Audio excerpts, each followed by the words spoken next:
Good evening, good afternoon, good night, depending on where you are in the world. You're watching CryptoBanter.com, the world's first 24/7 streaming live call-in crypto station.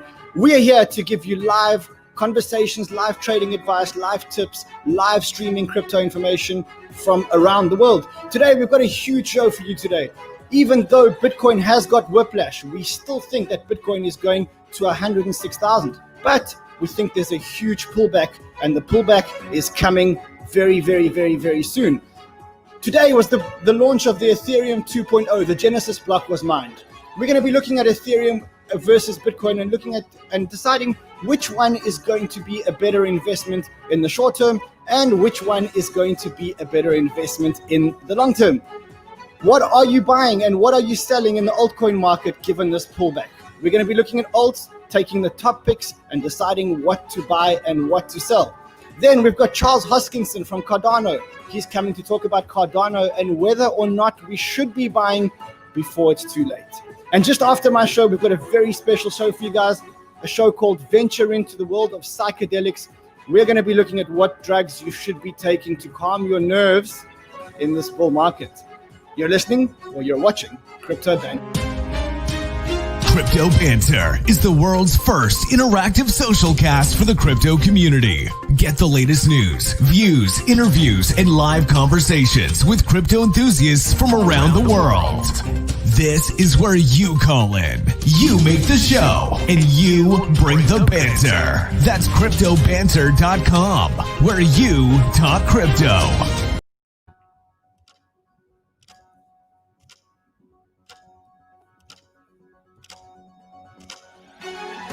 Welcome back to CryptoBanter.com. We're watching the crypto markets today. We've had a massive pullback, but it seems like Bitcoin is back on the bounce. And this is quite typical of a bull market. You know, the pullbacks are hard, but the recoveries are even quicker. We've seen two recoveries or two pullbacks in the last 7 days and two very, very, very quick recoveries. We're going to be looking at a market roundup. We're going to be looking at Ethereum 2.0, altcoins and alt picks. We're going to be looking at Cardano and whether or not you should be buying it. And then we've got a very special treat for you. Not only have we got traders coming in to talk about charts, but we've also got a segment on psychedelics and investing in psychedelics. Now, just a reminder, guys, if you are watching this on YouTube, hit the subscribe button and hit the like button now. The more likes and the more subscribers we get, the more YouTube shares this content and the more viewers we can get and the more we can bring you live streaming content. Also, this is a call-in show. Yep, a call-in show where you, the audience, can call in and banter with us. We want to bring the banter from Twitter and Telegram to this medium. You sit there all day and we comment on Twitter, but let's talk crypto. Let's get the discussion going. If you want to call in, you can call in on Telegram at CryptoBanter. There's a WhatsApp number on the screen. You can also go to www.cryptobanter.com. And there's a live widget which allows you to call in anonymously, because we know how important anonymity is to the crypto community. And speaking of anonymity, my first guest today is Mr. Banks, and he's chosen to remain anonymous. Mr. Banks, thank you for coming on Crypto Banter. Thanks for having me. Happy to be here. Mr. Banks, are you surprised by this Bitcoin pullback? I am not surprised. I think that the regulatory signals that we've been seeing are still too mixed for a lot of conditional capital to flow into Bitcoin through the Bitcoin trust. Mr. Banks, we're not hearing you clearly. If you could maybe just move around, try to get a little bit more signal. Okay, 1 second. There we go. We can hear you now. Okay, so you asked me if I'm surprised by the Bitcoin pullback. Yeah. I'm not actually. I think it's still mixed regulatory signals that we're getting about how governments feel about Bitcoin and regulation. I think that the kind of capital that's come in to Bitcoin recently, that's kind of more an exception to the rule.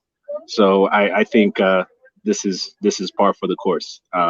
We had some funds come in to take advantage of some ARB with the Bitcoin product, but that seems to still be a hesitant step for a lot of capital. So do you think that today's pullback was caused by regulatory pressure? And if so, I mean, was there news that came out which brought the Bitcoin price from, 19,800, 19,700, all the way back down to 18,700? Well, I think it's due to these shares on the OTC market for the Grayscale Bitcoin Trust. So there's capital moving in and out, and that's something to watch for the next few weeks, because that could tell us kind of where Bitcoin goes from here. Yeah, if I've been watching, and I have been watching the Grayscale Bitcoin Trust, it's very interesting what's going on there, because there's a premium, and the premium seems to have been there for a long time, and it doesn't seem to close. At the same time, they've grown their fund from 2 billion to 10 billion this year, and they've done this using or citing institutional money. So I'm not sure that there's a lot of regulatory pressure. Mr. Banks, I see we've lost you, but we do have another caller on the line. His name is DeSoto. DeSoto, you're live on Crypto Banter. DeSoto, are you with us? DeSoto, are you with us? I'm here. Yeah, DeSoto, I said I'm here. where are you calling from?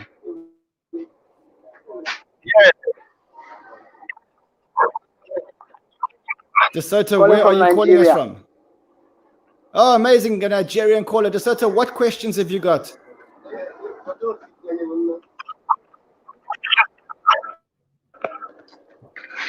DeSoto, what questions have you got? Please, what's your prediction on Bitcoin in 2021? Okay, you'll hear that later on the show. We're going to be talking about why we think Bitcoin is going to $106,000. Mr. Banks, I see that you're back.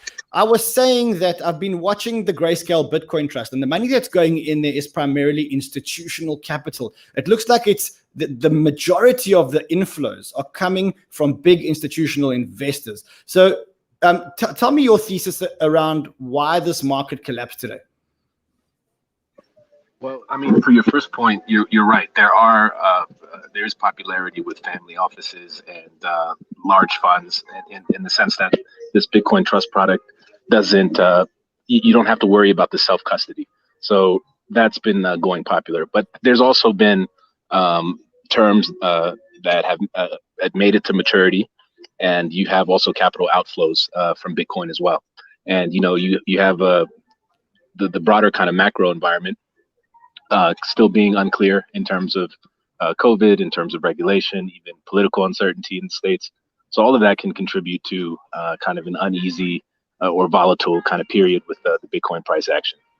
All right. Now, I know that you're a big altcoin investor. In fact, I know that in 2017, you're one of the bigger investors and the bigger players in the altcoin market.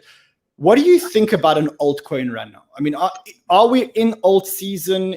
Are we going to see another alt season? Damn, we seem to have lost Mr. Banks again. So I'm going to move on with the show.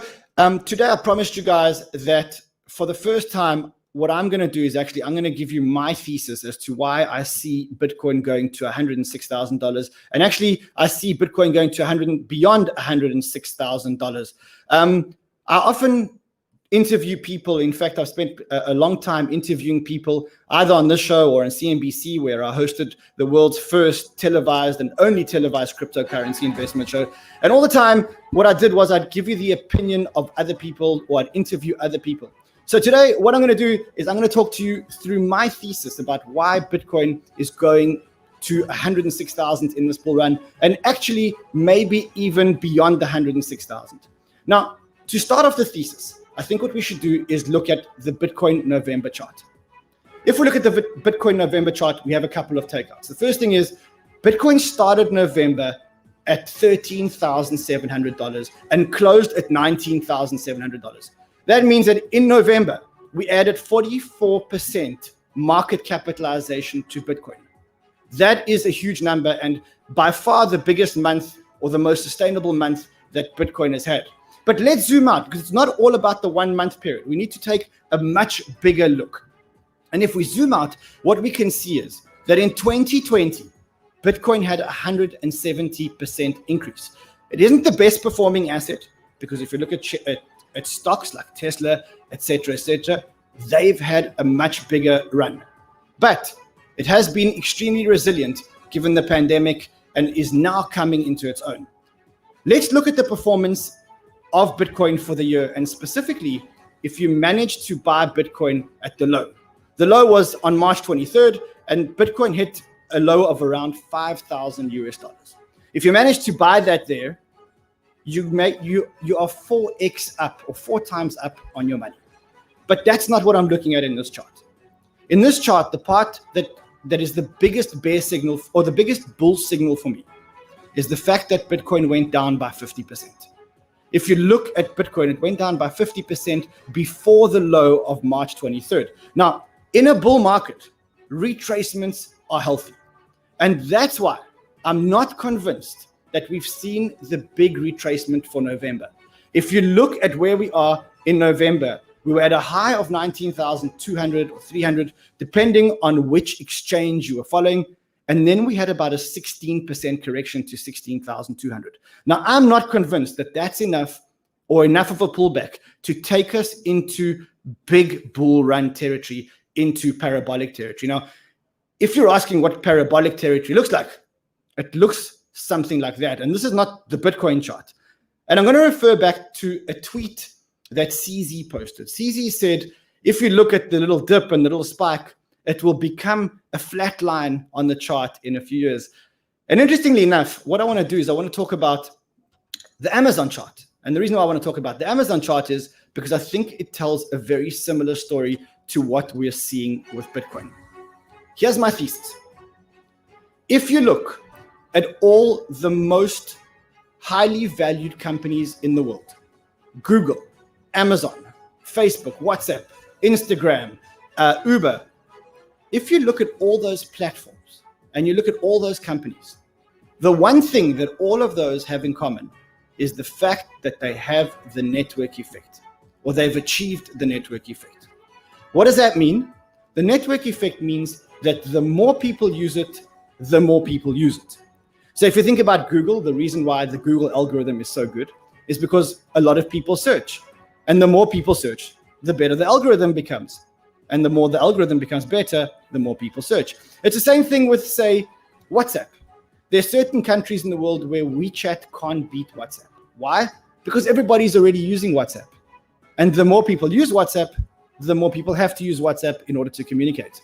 And so all the biggest companies in the world have this thing called the network effect. Amazon, Facebook, Google all have it. And if you look at the chart, the Amazon chart, I want to take you back to 2001, where there was a big technology crash. In fact, we thought that it was the end of the internet and the end of e-commerce. It was huge. Stocks went down by 90 to 95%. Everybody thought it was the end of the internet. And if you look at where we are, you can't even see that blip on the radar. And that's testament to any type of instrument that has achieved the network effect or is achieving the network effect. Bitcoin certainly is achieving the network effect. Maybe not from the beginning, but now with PayPal adopting it, with a whole lot of wallets out there, with merchants adopting it, it's simply too big to fail, and it's achieved the network effect. Let's look at the biggest factors that have caused the Bitcoin success this year. And for me, one of the biggest turning points was, of course, Paul Tudor Jones. Paul Tudor Jones, for those of you who don't know, is one of the biggest asset managers in the world. And his net worth is in excess of $6 billion. Now, he endorsed Bitcoin at the beginning of this bull run. And to me, that was the biggest turning point. Let's take a listen.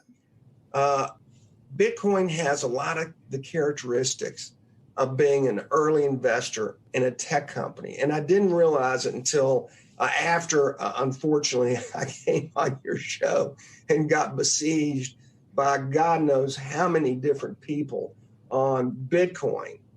And again, I've got small single-digit investment in Bitcoin. That's it. I'm not a Bitcoin flag bearer. But what I learned was, and what I was so surprised by, is that Bitcoin has this enormous contingent of really, really smart and sophisticated people who believe in it. And now when I think of the menu of the inflation hedges, the thing that Bitcoin has, again, it's like investing with Steve Jobs and Apple or investing in Google early. You've got this group of, that's, by the way, crowdsourced all over the world, that are dedicated to seeing Bitcoin succeed in it becoming a commonplace store of value and transactional to boot at a very basic level. And so I've never had an inflation hedge where you have a kicker that you also have great intellectual capital behind it. So that makes me even more constructive on it. If you think about it, if you're long 230s, right, you're effectively short the bond market. That's your inflation hedge. You're really betting on the fallacy of mankind rather than its ingenuity and entrepreneurialism. So I like Bitcoin even more now than I did then. I think we're in the first inning of Bitcoin. So as he says, he thinks we're in the first inning of Bitcoin, and he attributes it not only to technology, but to the smart people that are adopting or buying this technology. And I guess that's one of the big reasons to be bullish on Bitcoin. Now, speaking of bullish on Bitcoin, another big turning point was Michael Saylor. We all know Michael Saylor. Michael Saylor is the CEO of MicroStrategy, and he took the company's treasury, around $500 million, and he invested it into Bitcoin. And we're going to take a listen. But above what he did for MicroStrategy, Michael Saylor also put his own money into Bitcoin. In fact, he bought 17,732 Bitcoin at $9,800 each. He has effectively doubled his money. You're talking about taking huge numbers and doubling them. The big thing about Michael Saylor is that Michael Saylor is a noob. He's not someone who's been in the game for a long time, or he's someone that walked into the game, looked at all the variables, studied Bitcoin, and decided that he was going to take not only $500 million of his own company money, but also about $200 million of his own wealth and put it into Bitcoin. And he's now doubled it. Let's take a look at what he said on an interview with CNBC. Let's bring in Michael Saylor. CEO of MicroStrategy. Michael, great to have you with us. Thanks for having me. We had you on because you're the CEO of a software company who decided to invest your cash into Bitcoin. And I'm wondering how you came about that decision. Were you thinking we've got a lot of cash because our business generates a lot of cash? So, could it be treasuries or money market, straight up cash or Bitcoin? I mean, what was your thought process? Well, the story here is, due to the rapid expansion of the monetary supply by the central banks, the cost of capital has tripled from 5% to 15% over the past year. And if we look out over the next 4 years, bond coupons and EPS growth rates are going to need to exceed that hurdle in order to preserve wealth. We had 500 million worth of cash, but we knew we were going to generate another 500 million worth of cash. And we realized that if we held it in cash, it was going to debase by 10, 15% a year, and I didn't want to lose half of it. So what isn't so well understood is the BTC. Bitcoin is the best safe haven treasury reserve asset in the world right now, and it's engineered to be superior to gold in all aspects. So that being the case, a lot of people understand the asset story of Bitcoin. It's up 100% annually each year for the past decade, more or less. Mm-hmm. What they don't understand is that Bitcoin's it's a monetary network. And as a monetary network, it's capable of storing and channeling energy over time without power loss. Uh-huh. So we got really excited about this idea, and we saw it as a solution for the store of value problem, not just for the $300 trillion of capital in the world, but for the 7.5 billion people on the planet. And so that's pretty compelling. Mm-hmm.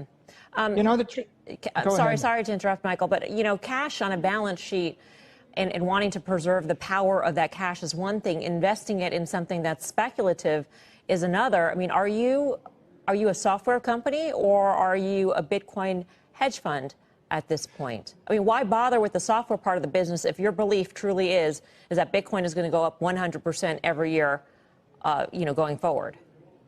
Well, first of all, we do have a software company generating cash, but if we simply swept the cash into fiat currency and allowed it to base at 15% a year, we'd be losing as much on the balance sheet as we generated from the P&L. So that didn't make sense. On the other hand, the traditional concerns about Bitcoin have been that it might be hacked, it might be copied, it might be banned. And after a decade, it hasn't been hacked. No one's managed to copy it. It's not going to be banned. How do you view, though, the size of your Bitcoin position relative to the size of your business? And is there a point at which, even just for portfolio management purposes, you trim your Bitcoin position in order to be conservative? I mean, your enterprise value is, what, $2.4 billion or so? I'm not sure what your Bitcoin position is. You initially invested $400 million or so back in August, and that position's got to be enormous by now. Well, look, we love the enterprise business intelligence business, and we want to. So Melissa Lee asked a very important question. She says, are you a portfolio manager or a Bitcoin money manager, or are you actually a software company? So I pulled out the financials from MicroStrategy. This is from their annual report. And what's interesting to note is that their total revenue is about $500 million a year, but at the same time, their profit or their net income is about $34 million a year. So why is this important? Because if you put into perspective, MicroStrategy bought 38,250 Bitcoin. They paid $11,000 per Bitcoin, which means they paid just shy of $500 million for the purchase. Now, remember, this is the company that was making $34.5 million a year. In fact, let's go back there. Let's look. Over the past 1, 2, 3, 4, 5 years, they've made about $300 million. But if you take their profit on Bitcoin, they made $325 million just by holding Bitcoin. And Michael Saylor started a trend because when he started this, many other CEOs of big companies decided that it was safer to put their treasuries into Bitcoin rather than hold them in cash or dollars, which are continually depreciating. And we're seeing this trend. We're seeing more and more and more companies, more and more CEOs put their company's treasuries into Bitcoin. And Michael Saylor's a noob, but he really gets this.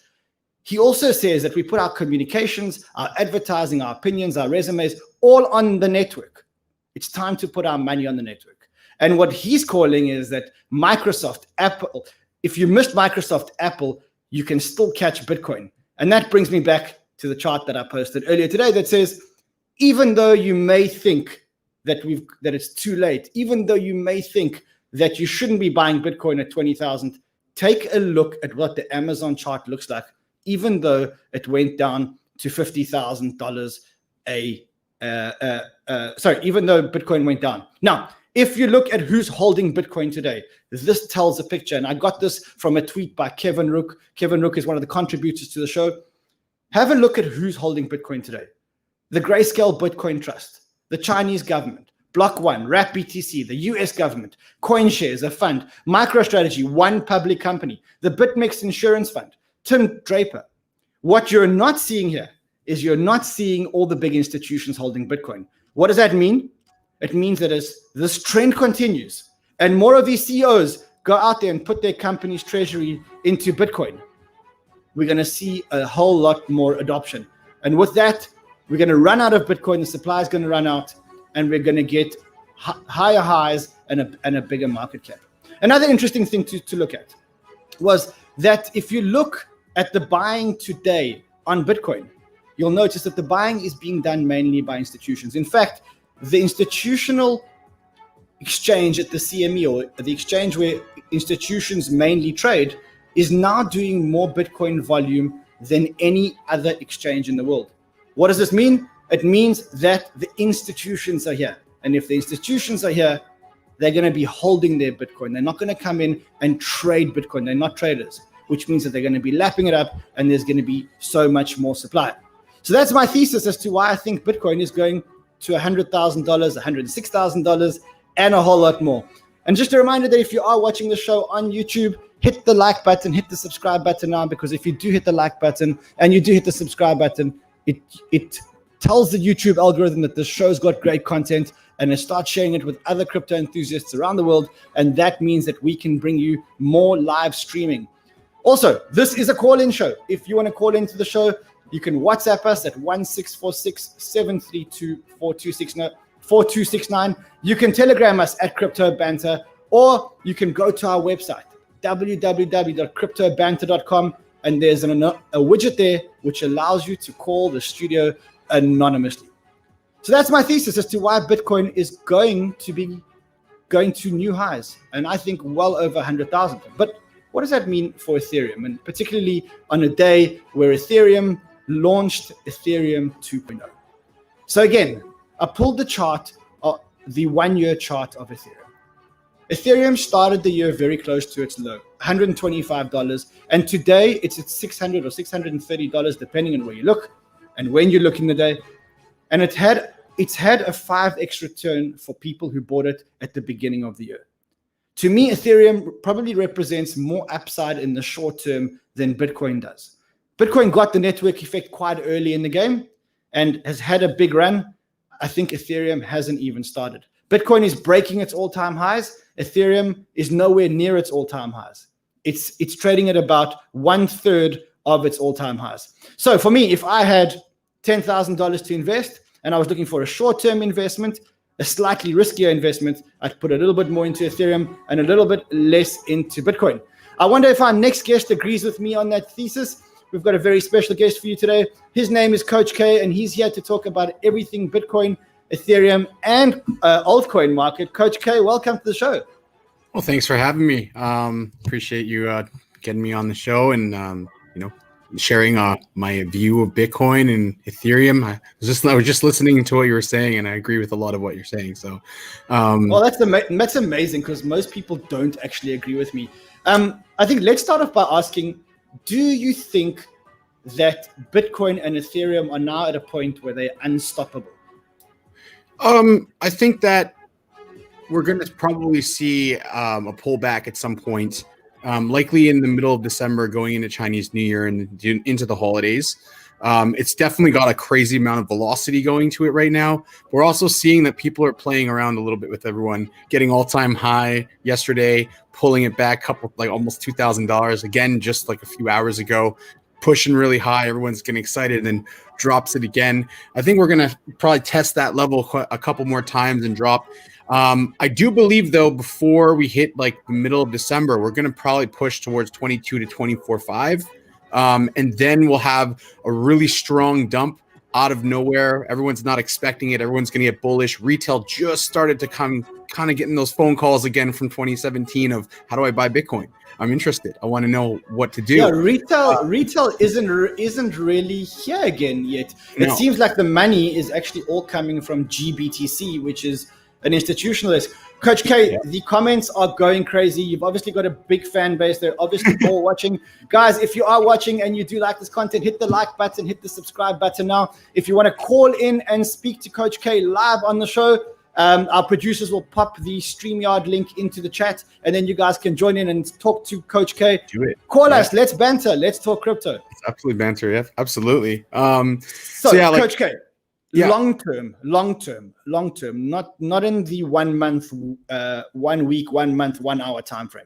Absolutely. Do you think that Bitcoin and Ethereum are definitely here to stay? In other words, got to a point now where the momentum is so big, the network effect is so big, the amount of money that people are investing in it is so big that they just simply can't fail. Have they reached that critical mass? Well, a great question, honestly, because if we look at on a macro level, Bitcoin, our market cap, let me just check it right now. Our market cap's only 560 billion. There's companies that are bigger than this. So, people keep saying to me, I missed it. I'm like, dude, you missed nothing. It's like every millionaire in the world can't even have one Bitcoin, and it's only $20,000 right now. So think about where this can go in the long term. You got US printing 22% of the whole entire supply of their fiat currency in 1 year with COVID and all this stuff happening. And then you look at that and you go, okay, well, if they printed that much money, why are all the markets pumping? Well, because people are buying it. Right? People are going and buying Bitcoin. People are going and buying Ethereum. They're going and buying, and the equities markets have gone insane because they know that if they keep that dollar, it's going to be worth less every single day that they hold it. So why would they do that? And I think, when you think about a long-term trajectory, when it gets to the point, you're seeing U.S. senators holding it, you're seeing institutions, MicroStrategy, you got guys like Grayscale buying $188 million on a Friday 2 weeks ago. These types of facts are facts. I mean, I've been telling my mom, my friends, my brothers, everyone's like, no, Bitcoin. I had one of my wife's friends came back last summer and she was like, oh, you're still doing that Bitcoin thing, huh? And I was like, hold up. Hold up a second. Yes, I'm doing that Bitcoin thing. And now I was like, I wonder if her name's Moo. I'm like, I wonder if I called up Moo and asked her what she thinks about Bitcoin today, what she would say. And she'd probably be like, yeah, okay, you were right. And we were all here through that bear market and we were all struggling a little bit. Everyone was kind of worried and we weren't as proud in the bear market when people asked us, are you still doing that Bitcoin thing? We'd kind of go under the table and whoa, don't talk about Bitcoin. In fact, I remember Thanksgiving of the bear market, which I guess was 2019. And I remember hoping that at the Thanksgiving table, people wouldn't call me up on crypto conversation. Yeah, especially because you're on TV and stuff, right? And you're always interviewing everyone. Exactly. They think I'm because I wear the Bitcoin shirt and because I'm on TV that I know better than them. Coach K, if you had $10,000 to invest today, how much would you put into Bitcoin and how much would you put into Ethereum? Okay, well, that's a really loaded question, obviously, because I love both and I've stacked both for the last, 6-7 years. I would say that the key piece is what is your long-term vision? Which one do you believe in more? Would you split it up 50-50? If you've never had either, probably is not a bad idea to have both. But if you're looking at more of an investment for the shorter term that will give you more value, I would say Ethereum has a higher upside, especially because its all-time high is still almost, almost 2.5 times away from where it is priced right now. And Bitcoin just hit its all-time high. So there's a lot more upward trajectory. Of course, ETH 2.0 is going to take a lot longer with the whole scale of things than we want. But that being said, I do believe that, we're going to see Ethereum not overtake its market cap at all, for sure not, but definitely, push higher in terms of multiples, and Bitcoin still go and do probably a 4x in the long term, maybe do I would say probably the top of this cycle be closer to 100,000, but maybe a little bit below that. And it's Bitcoin. You and I have been here. I've been here through two cycles, and when you see both cycles, you see the top, you see the bottom, and it's wow, it's pretty. The first time I saw it, I just bought Bitcoin. The Mt. Gox happened, and I was just well, that sucks. That was a scam. But then next thing you know, we're right back into it, and it's okay. Things are really they make sense. And then this time, the bear market, I told my mom, remember having this, she came to visit me. I live in Thailand. I've lived here for 8 years. She came to visit me and she said, Joel, what should I do? I've invested in bonds my whole life. And I said, Mom, Bitcoin was $3,500. I remember exactly. It was exactly 35. It just hit the bottom. And I was it was December and then it was January, February. So I was Mom, buy Bitcoin. All you need to do right now is buy some Bitcoin. Take, $5,000 if you have it and just throw it in and don't think about it until a couple years from now. And she was I don't know. And I was just send me money. I will do it for you. I'll hold it on my Trezor. I'll make you your own account. She's I don't know. She didn't do it. So she messages me we have calls all the time, right? And she goes, so how's Bitcoin doing? I'm well, it was last time I talked to her, it was 19K. She's I'm it's $19,000. And she's what? I was yeah, I told you it was going to happen. And I think this is a common conversation that I have. And I hate telling people I told you so because they're not too late. You don't want to discourage people now because, okay, yeah, we're at all-time high again. But we're at the start of a new cycle. We're not the end. So get them. I remember when I invested for the first time for my parents. And that was at the top of the top in 2017. And there were two or three birthdays where I wouldn't dare go home and celebrate with my parents, and a lot of Thanksgivings that I wasn't going to. But I guess now we're almost back in the money, and so I could probably phone my parents at some stage, and I'm sure they'd want to take me. Let you back in your house and stuff. Exactly. Coach, are you looking at charts to back up your calls? I mean, do you look at the charts? What are your charts saying? Do you want to share some charts on the screen with us so we can see what you're looking at? Also, while we are getting the charts on the screen, just a reminder that if you want to call in to speak to Coach K, this is a call-in show. You can call in, you can remain anonymous, you can go onto the YouTube and you can leave us a comment or ask the question, and we'll get your question to Coach K, and hopefully he can answer them.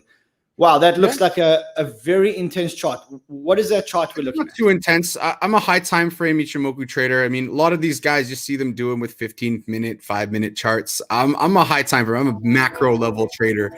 So if you guys watch my YouTube channel, you can go and look up just Coach K. What you'll notice is that I called this being the start of the bull run.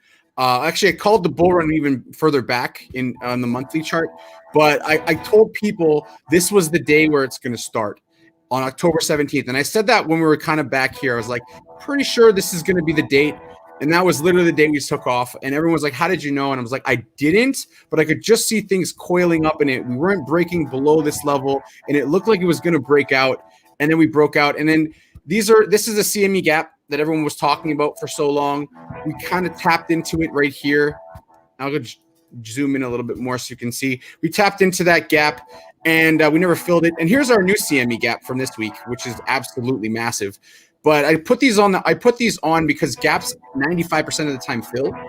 So these both still probably at some point will fill. Wait, this is not the okay. gap. Right, take me back a second. Yeah, what were the telltale signs that told you that a bull market was coming up ahead? I mean, I'm looking at your chart. I'm trying to understand and show our viewers what it is that gave you the signal that the bear market was coming. The bear market or the bull market? The bull. This the candlestick right here, this one. And the reason why it's this candlestick right here is because it was the third highest candle close on a monthly chart ever. So when I looked at that, actually, I think it was the second highest. I looked at this. I was waiting for it forever, like everybody else. And I was waiting for a close that was higher than all these other candles that we waited for forever. And I said, this is going to be the start of the bull market. And people were like, nah, I don't think so. I don't really think so. And I was like, you are entitled to your own opinion. Actually, if you go in my trading view, there's like a little dot that points up. You can actually find where I said that. And on TradingView, unlike a lot of the LARPers that we see on Twitter, you can actually go back and see charts where I've done them where you can't modify it. So that's what I love about TradingView.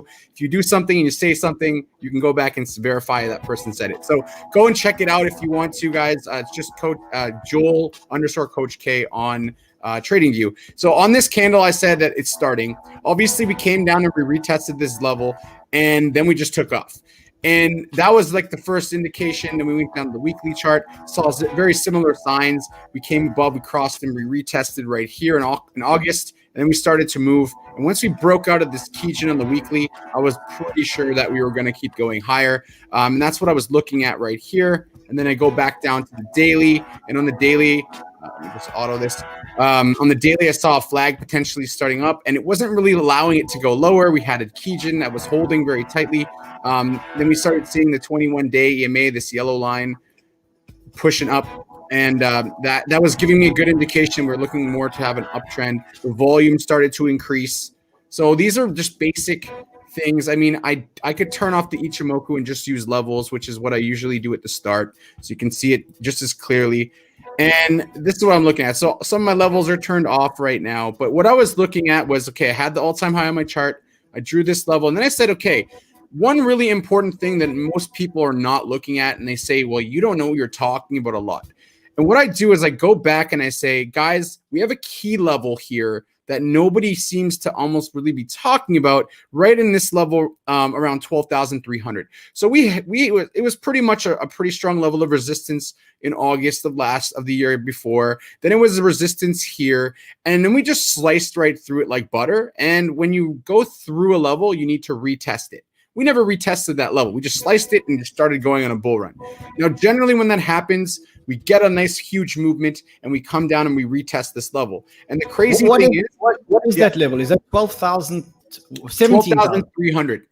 12,300. So you're saying that generally we should pull back to the level that we haven't yet retested. And in this case, the level that we haven't retested is 12,000. Yeah.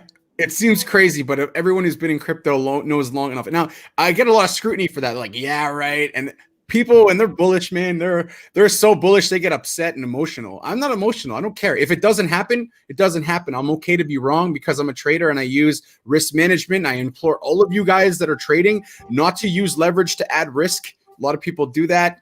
So I only use leverage when I have to. My thesis is also that we due a very big correction. The market's overheated. There's too much momentum. People have drank too much Kool-Aid. CNBC is giving too much coverage to crypto all of a sudden. And those are all the telltale signs. But I was calling it back to around $14,000. You're saying as low as $12,000. Yeah.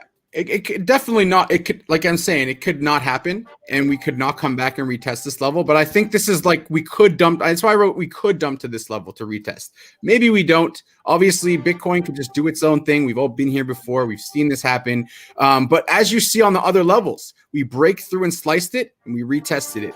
Whenever we sliced through levels, even here, I was waiting for this to happen and did. We sliced and retested this level. So when we go through levels and we really smash through them, generally it may not happen right away. And here we'll bring a euphoric move, right? So everyone's like, oh my God, it's 16. Oh my God, it's 19. And then boom, it goes back to 16. And you're like, oh my God, right? And that happens so fast. Everyone's freaking out like, oh my God, everyone's selling. And what do you think the institutions are doing, guys?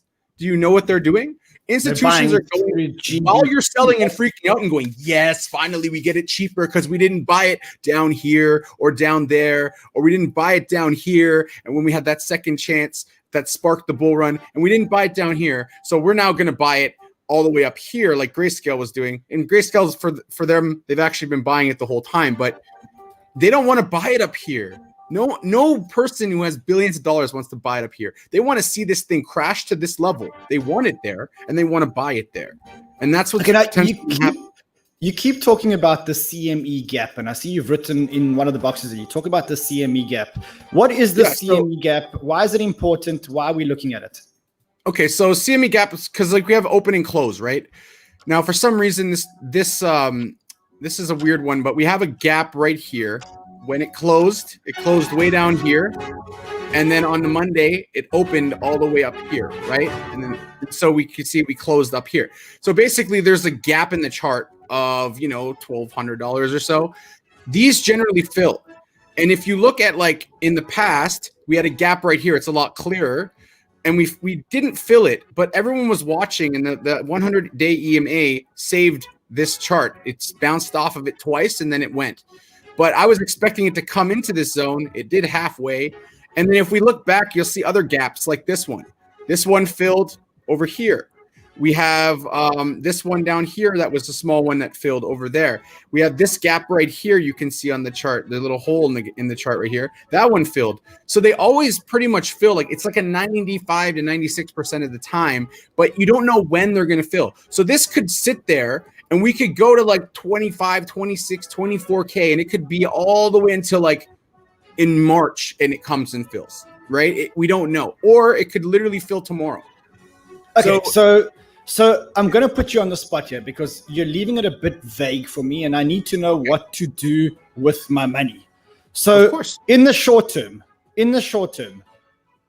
are you taking profits or are you buying more Bitcoin? I'm definitely always like the one thing. I mean, this is one of the things I leave on my screen. It says move stops, take profit. And why I put that there is because the number one rule in trading is that you take profit, because no realized if it's not our P&L and it's P&L and you're looking on the chart and you're like, wow, it's doing so great. Oh my God, I'm up $3,000. But then you don't take any profit. You see something like what happened today, and then you end up minus money and you're like, oh my God, I lost $1,000 and I was up $3,000. Now I've lost $4,000. I love that. Move stops, take profit. But the question is, how much of your money is invested? I'm trying to understand whether you're bullish or whether you're bearish now.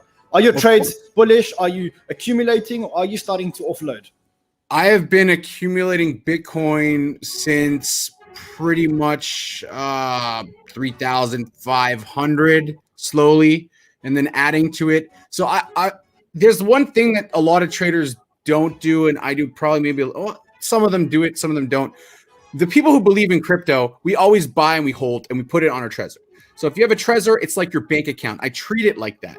I treat it like are if you I'm buying now and putting coins into your Trezor? Absolutely. Absolutely. All right, So I'm I'll buy Bitcoin or use profits on trades, put that Bitcoin and just throw it on my Trezor. And then that way, I don't even know how much is actually on there. I'll just I'll make a good trade. I'll be like, all right, I'm going to put 0.2 Bitcoin on my Trezor and I'll just send it. And I have the address on my computer. I don't even have accessibility to see what's even on it. I don't care. I just keep sending it whenever I feel like it. And then once in a while, I'll go and check and I'll be like, oh, that's cool. Great. Awesome. And I do that with Ethereum as well. And those are the two I pretty much accumulate the most. But RSR is a huge one that I've been accumulating. Oh, now we're getting good. Now we're talking about RSR. Before that, we have Mark in the YouTube comment. He says, we did retest, but wrong candle. Our retest is the candle from the 5th of November. It retested November. 2 days later. The 5th of November. Hold on. Let's go take a look. This is what Banter is all about. We want your comments. You make the show. You bring the banter. Any questions you've got for our guest, Coach K, Joel, all the way from Thailand, we're going to be answering them right here for you today. We've also got Gabriel on the line. Gabriel, I see you. I'm going to bring you into the show in just a few minutes. Bring it on, man. So the 5th of November, that wasn't anywhere close to, maybe he means 5th of some other month. He says 5th of November. And then he goes on to say, same thing happened 12th of November and retested it on 26th of November. 12th of November and 26th. Okay. Yeah, so he's talking about this one right here I was talking about. He's talking about a different area. I'm talking about this level we cracked above that was pretty much acting as resistance from all the way back in in our June 19, August 19 level. He's talking about a different level that's in between these two. So yeah, he's right. We did test those other levels, but we never tested this level. See this big, huge. I'm going to bring Gabriel. Gabriel, I'm bringing you into the stream. You've got a question that you want to ask Coach K. Gabriel, are you with us? Gabriel. I am with you. Do you hear me okay? Yeah, we hear you. What do you want to ask Coach K? Do you hear me okay? Hello? Yes, we hear you. We hear you loud and clear. Did we lose him? Oh, we seem to have lost Gabriel, but hold on. Gabriel is back. Gabriel, are you back? I'm here. I never left. Amazing. Right. Gabriel, what do you want to ask? What do you want to ask us? What do you want to ask Coach K? Should I spend time learning technical analysis, or should I just buy and hold? Oh, that's a great question. That's a great question. That's a great question. So it depends on your time. Do you have time or do you not? So I would look at a couple factors. How much time do you have? How long of a period are you looking at? Do you believe in cryptocurrency and Bitcoin to be the future of money? So those three questions you should ask yourself. Now, if you believe in Bitcoin, you should be hodling for sure. Absolutely, you should have some all the time. I believe no matter what, everyone should try to have at least one Bitcoin, no matter what they do, and store it on his Trezor and don't touch it. Because in the long term, if it does what a lot of people said, Max Kaiser, etc., everyone's saying buy one. Why are they telling you to buy one? Because if every millionaire wants one today, they can't have it, right? So that put it in that perspective. Should you hold? Yes. Should you trade and use technical? If you have time and you know what you're doing and you're not just trying to figure it out and you're not going to lose a lot of your money doing it and you're using risk management, absolutely. But I think the question is, should he spend the time actually learning technical analysis?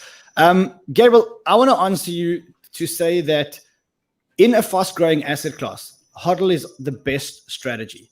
There's a big space for technical analysis and charting. And if you understand what technical analysis is, really what it is, it's plotting human emotion on a graph. So you're not looking at prices, you're actually looking at human emotion. And there is great value in understanding human emotion and understanding when things are overbought or oversold based on human emotion. That could make you a master trader. So I find that the good technical analysts, and there's a lot of them that I follow.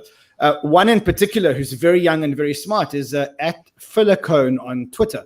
Now, that guy trades, he's super smart. He understands technical analysis really, really, really well, and he understands the psyche behind it. So my feeling is, in a fast-growing asset class like Bitcoin, take 80 or 90% of your portfolio and put it behind the coins that you think are going to grow, like the Amazons and everything else in the long term. The other 10% or 15%, whatever it is, take that and learn to trade with it. You'll make a lot of mistakes, as they used to tell me when I was an equity trader. They used to say, you got to burn to learn. I've learned, I've burnt again, and I keep running back for more. But I have got a lot of value out of listening to the technical analysts. So there's definitely a space for technical analysts. Gabriel, you happy with that? Listen, it seems like I'm already on the right track. I'm burning all day. You're burning all day in a bull market. Nice. I know what he means. Gabriel, in fact, Joel, I'm going to come back to you. So you mentioned Bitcoin. Let's talk about Ethereum. Are you buying Ethereum? Are you trading Ethereum? Is there a graph that you look at when it comes to Ethereum? Yeah, absolutely. I'd imagine so, because if you look at the comments, Connected MCM says he taught most of us degens in 2017. Coach has a sweet green screen background. Maybe he's a libertarian and he feels that each of us should be free to imagine a background of our own preference. That's a great green screen.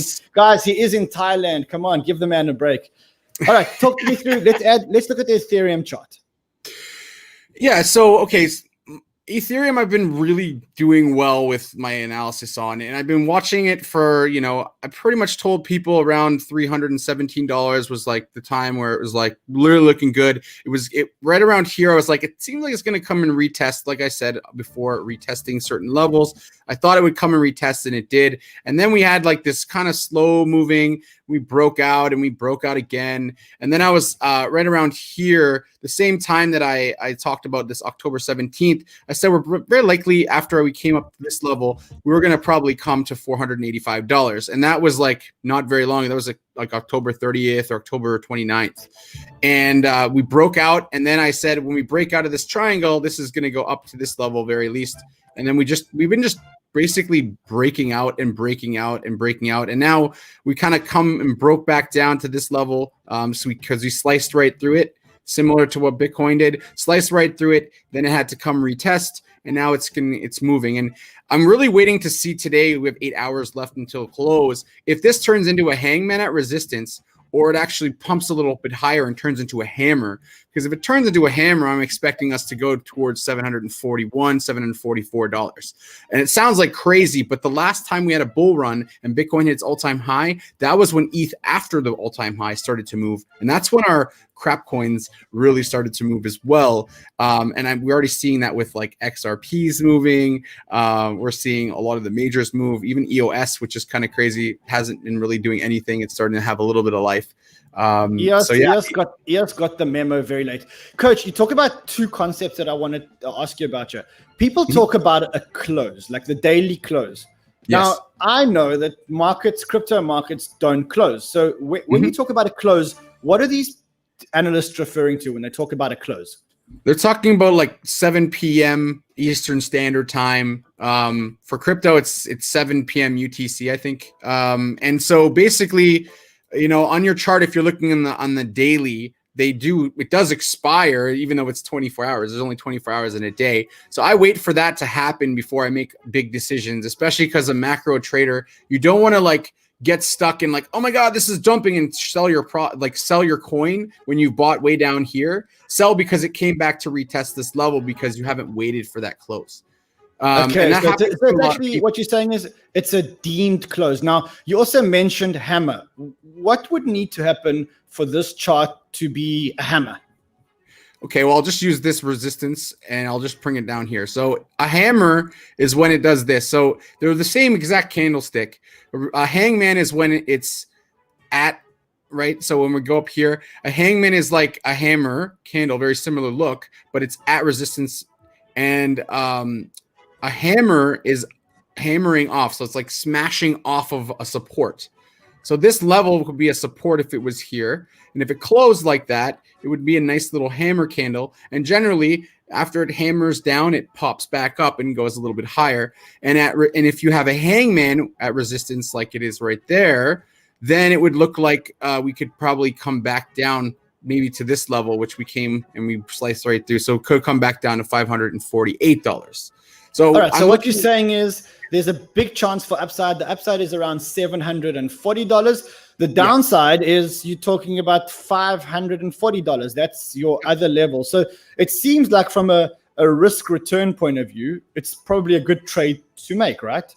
Yeah, and the reason why I've looked at those levels, we're just looking at it like ladders here. So if you look on this chart, right, every time it kind of stopped on the way down when Ethereum was coming back down, these are levels that we've come to. So I talked about $620 when we were in the 400s, and people were like, what? And I was like, it's going to come because we have this level, and we have this level, and we have this level, and it's going to like come down like stairs. So it's going to step up like stairs. It's really that simple a lot of the time. Like, people make it really confusing, and you're right, Rand. Like a lot of trading is your own mentality, your own emotion. If you get scared or you get nervous or you get depressed or you get too excited, that's not a good place to be in. I come from sports, and when we played I played high level American football pretty much most of my life. And the worst thing you can do is be emotional. You'll get penalties, you get upset, you make rash decisions, and you do the same thing on a chart. So yeah, I must say, if I start making emotional decisions, that's typically when I step away from the screen. I give up all the opportunities that may be coming our way. I go for a run, I go for a weekend away, and then I get back in front of the screen and I go there and I start trading. Now, back to the comments. We've got Jeff Sutton. Jeff Sutton says, hey, coach, can you show us your charts on XRP? Do you have a target in mind? Wow, sure, XRP. Sure, yeah. Everybody's asking about XRP. Are everyone you wants to know. Everyone wants buy to know, it or sell it? Is it this time? Are we going to go? Is it going to be the time where XRP just breaks out and goes to the moon? Well, we're looking at similar things here. So I go and to really keep it simple, where's XRP? Well, we have certain levels now, not very many of them, but we have certain levels that we'll be trying to step up to. And XRP with Flare coming, I think it's Flare, that's the name of it. You're getting an airdrop. And I mean, if you were here for the last bull run, every time there was a fork or an airdrop, it was from a big project, everyone wanted to get it. And so what ends up happening is people buy it to hold it to get the free coins. And so not only that, XRP it's been a long winter for XRP, man. Everyone was waiting forever for this to come back. It just seemed like it just kept going lower and lower. And people were asking me, why are you not buying XRP? Why are you not buying XRP? And I was like, I'll buy it when it gives me a buy signal. And actually, if you go in my group at 31 cents, that was when I said, okay, I'm buying XRP.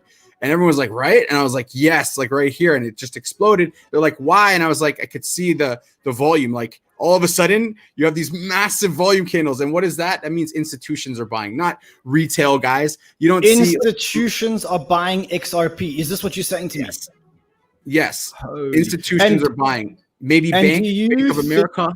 And do you think that XRP still has upside? I mean, it's clear that people are buying it because they're getting these Flare tokens, or I think it's called Sparkster or something. Spark, yeah. Spark. Spark or Flare, yeah, something like that. Surely after the 12th, December 12th, when everyone gets their airdrop, surely after that, XRP is going to go smash way back down. Of course it is. I mean, game theory, right? Everyone forgets that all of this is a gigantic game. How are human emotions involved in this? Well, it's game theory. I'm going to sell mine before you sell yours because then I win. And then you're going to have the same mentality. Well, you're probably going to sell it, so I'm going to sell mine. And what ends up happening is a dump will happen. Does that mean it's going to go all the way back down here? Probably not. There's a really hardcore community around it. And as we both know, community is like 99% of crypto. If you have a good community, your project is a very good chance that you'll be successful because they won't just dump your token and dump your token. Do you know anything about what Flare actually does? I mean, have you actually looked at the project? It enables smart contracts on XRP. So well, not exactly. Kind of not exactly. What? Not exactly, because it doesn't actually use the XRP network. It actually creates a whole new network, and it allows you to migrate your XRP tokens into some kind of holding device and swap them for these Flare tokens. So basically, it's a new chain. Now, I mean, That's interesting. Yeah, look, I'm not going to give my comments. I'm going to try and get the guys from Flare to come and talk, because I think let's give them the platform. I think it may be interesting to chat to them. Coach, you spoke about RSR, reserve rights or reserve token. Is that one that you're looking at? Oh yeah, big time. These guys are lots definitely going going on, big community, lots going on, building in the DeFi space. This token's had a hell of a run. Peter Thiel. I mean, you got to look at who's behind. Like, I invest in a lot of ICOs. I'm in like 30 right now. People are like, why do you invest in these projects? I'm like, I don't invest in the project. I invest in the people that are behind it, not just the idea. We've already done the idea crap in 2017. I invest in who is it and what are they doing. So RSR basically is making a new type of currency. It's being used all over South America already. And we all know a Coinbase listing is imminent at some point. It will happen. We don't know exactly when, but I'm assuming when their mainnet launches, which probably is in the next couple months. And, you know, I did scoop up a lot of XRP, thanks to Ren, but we won't talk about why. But yeah, like XRP, not XRP, RSR. Holy moly! Whoa! Did you buy those XRP? What, RSRs? Yeah, I did. Alrighty, so at least I know who the buyer was. You bought some very cheap coins. Yeah. I gave you the deal of your life. So RSR is another one. Give me one more coin, and then I want to ask you. In fact, before you give me one, I've got Jay's talking here. He says, RSR, moneymaker. You got Ocean Protocol. Do you follow Ocean Protocol? Absolutely. All right, so let's talk about Ocean Protocol. I don't have the chart here, but I can pull it up. Hold on a second. So Ocean actually looks like it's, last time I was watching it just the other day. Where is it? Okay, I've been following Ocean Protocol, and I think Ocean Protocol is due around. If the market carries on going, Ocean Protocol look at it, could easily go over 60 cents. A clear double bottom is right here. I was looking at it over here to see if we'd get back up before I bought in. So there was kind of a setup from a little while ago. But I just look at it like we have this clear double bottom here. We have one, we have two. We see a breakout of this level right here. When we see this breakout, it's going to break out and go, you know, for a nice at least like maybe 1.5. Okay, coach.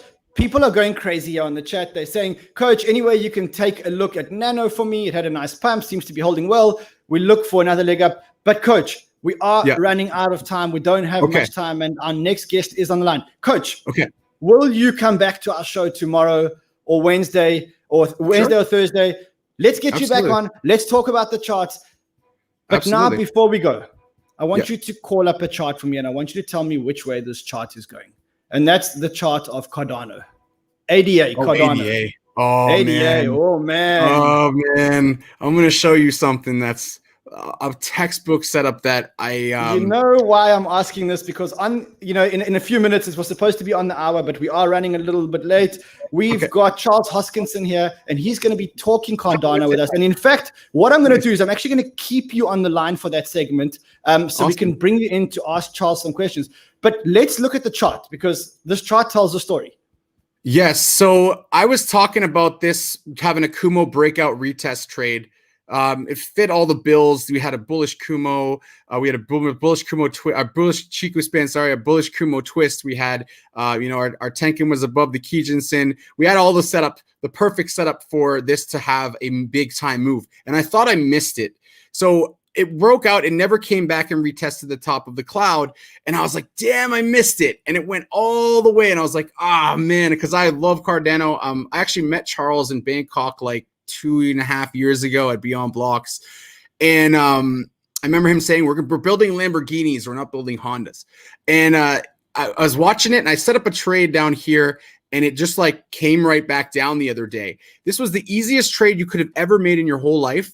It's literally still up 40%. And all you had to do is just set your buy order at the Kumo breakout retest. So that's what I was drawing here. Kumo will break out. It will retest and go higher. It ended up going and breaking out and just going on a moon mission for like 5 days. And then it came back down and retested. So great opportunity to get in there. Will we continue to go higher now? Very likely, because we had a nice bounce off this Kijinsen, and now it seems like it's trying to go up towards this level. And if it breaks 18, it's going to 22 cents. And ADA is very bullish for me. Like I really like the project. I think that they're there's things about it should be doing. I want to see it grow, and I want to see the community continue to grow and just see it being used as much as some of the other projects out there, and get the name and the buzz back. Because I remember buying Cardano when it was like 10 cents and going to almost $1, and I was like, oh my god, this is the greatest thing. So I want to see that happen again from a trading perspective. But I know Charles is working on this for years. I met you I think 2 years ago at Beyond Blocks, Charles. Yeah. So that's an amazing intro. Joel, I'm going to keep you on the line so we can talk to Charles. Charles, it's such an honor to have you on the show. And for the guests who are watching us now on YouTube, hit the subscribe button, hit the like button now, because the more you hit the subscribe and the like button, the more people can hear this amazing content with Charles Hoskinson live on our show. Now, there are very few tokens or platforms that can be called Ethereum killers and actually mean it. And if there is one, then it's probably one that is started or founded by someone who was at Ethereum. And that's none other than Charles Hoskinson. Now, I've been a friend of Charles. I've seen him around. We spent a lot of time together. And there's been amazing things happening on Cardano. But I want to take our viewers back throughout the whole journey. And let's go from the beginning and see what's happening now on Cardano. Charles, welcome to Crypto Banter. Nice to see you. Joel, we're going to put you on hold and we're going to catch up with you because we're going to look at the Cardano chart at the end of the show. Charles, welcome to Crypto Banter. Rand, it's great to be on. I think we've seen each other all over the world, South Africa, Miami, all throughout Asia. Although no one can travel right now, next year I think is going to be a booming year. Well, at least I get you on video. I mean, we have been to many countries, Korea. I think we were in Japan. I think we were in South Africa. We spoke at a conference together in South Africa with Tumelo Ramaphosa, who's the son of Cyril Ramaphosa. Yeah. Charles, let's talk about Cardano. The last time that we spoke, you guys were just doing Shelly, or the first stage of Shelly, and that was effectively the start of staking in Cardano, right? Yeah. It's hard. It's really hard to do that. So update us. Where are we at today? Yeah.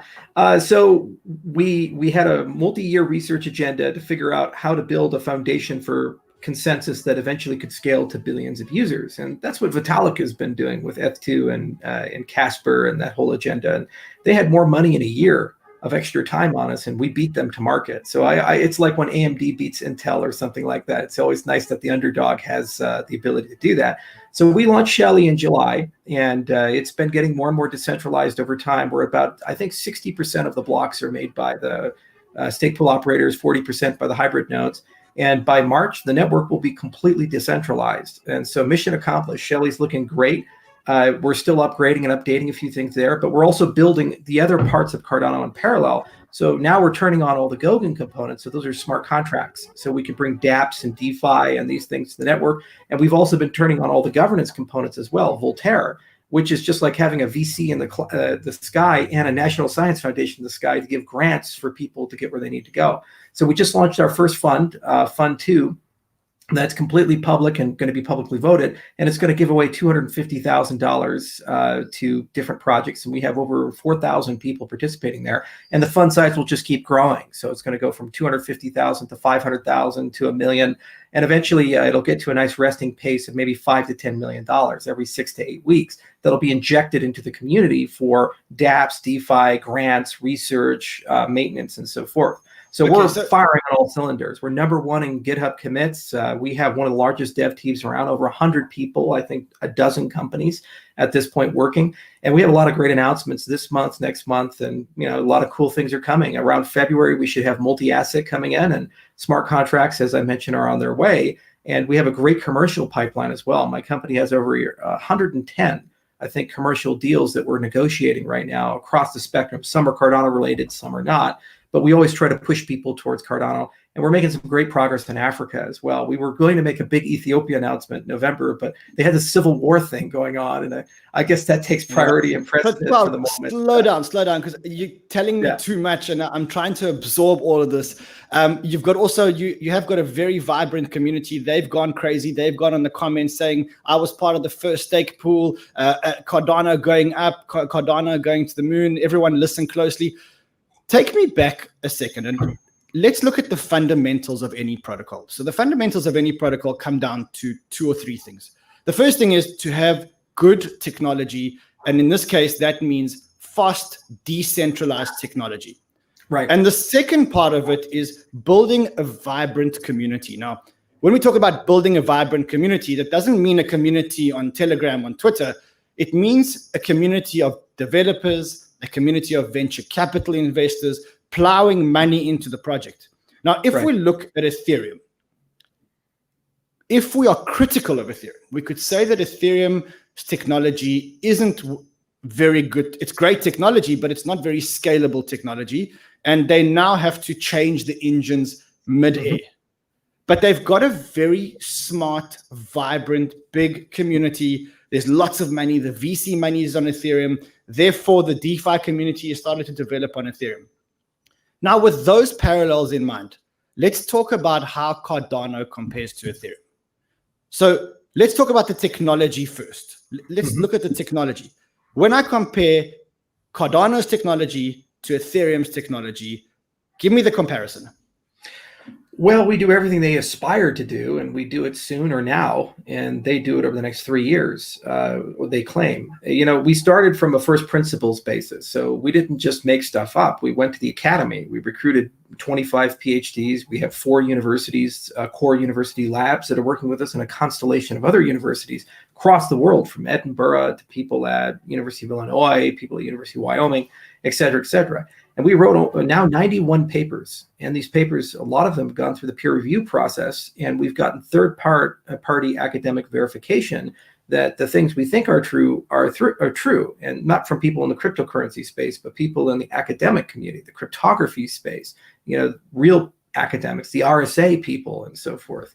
Okay, so that was the first step. And are they saying that Cardano can decentralize itself and keep high TPS or high throughput?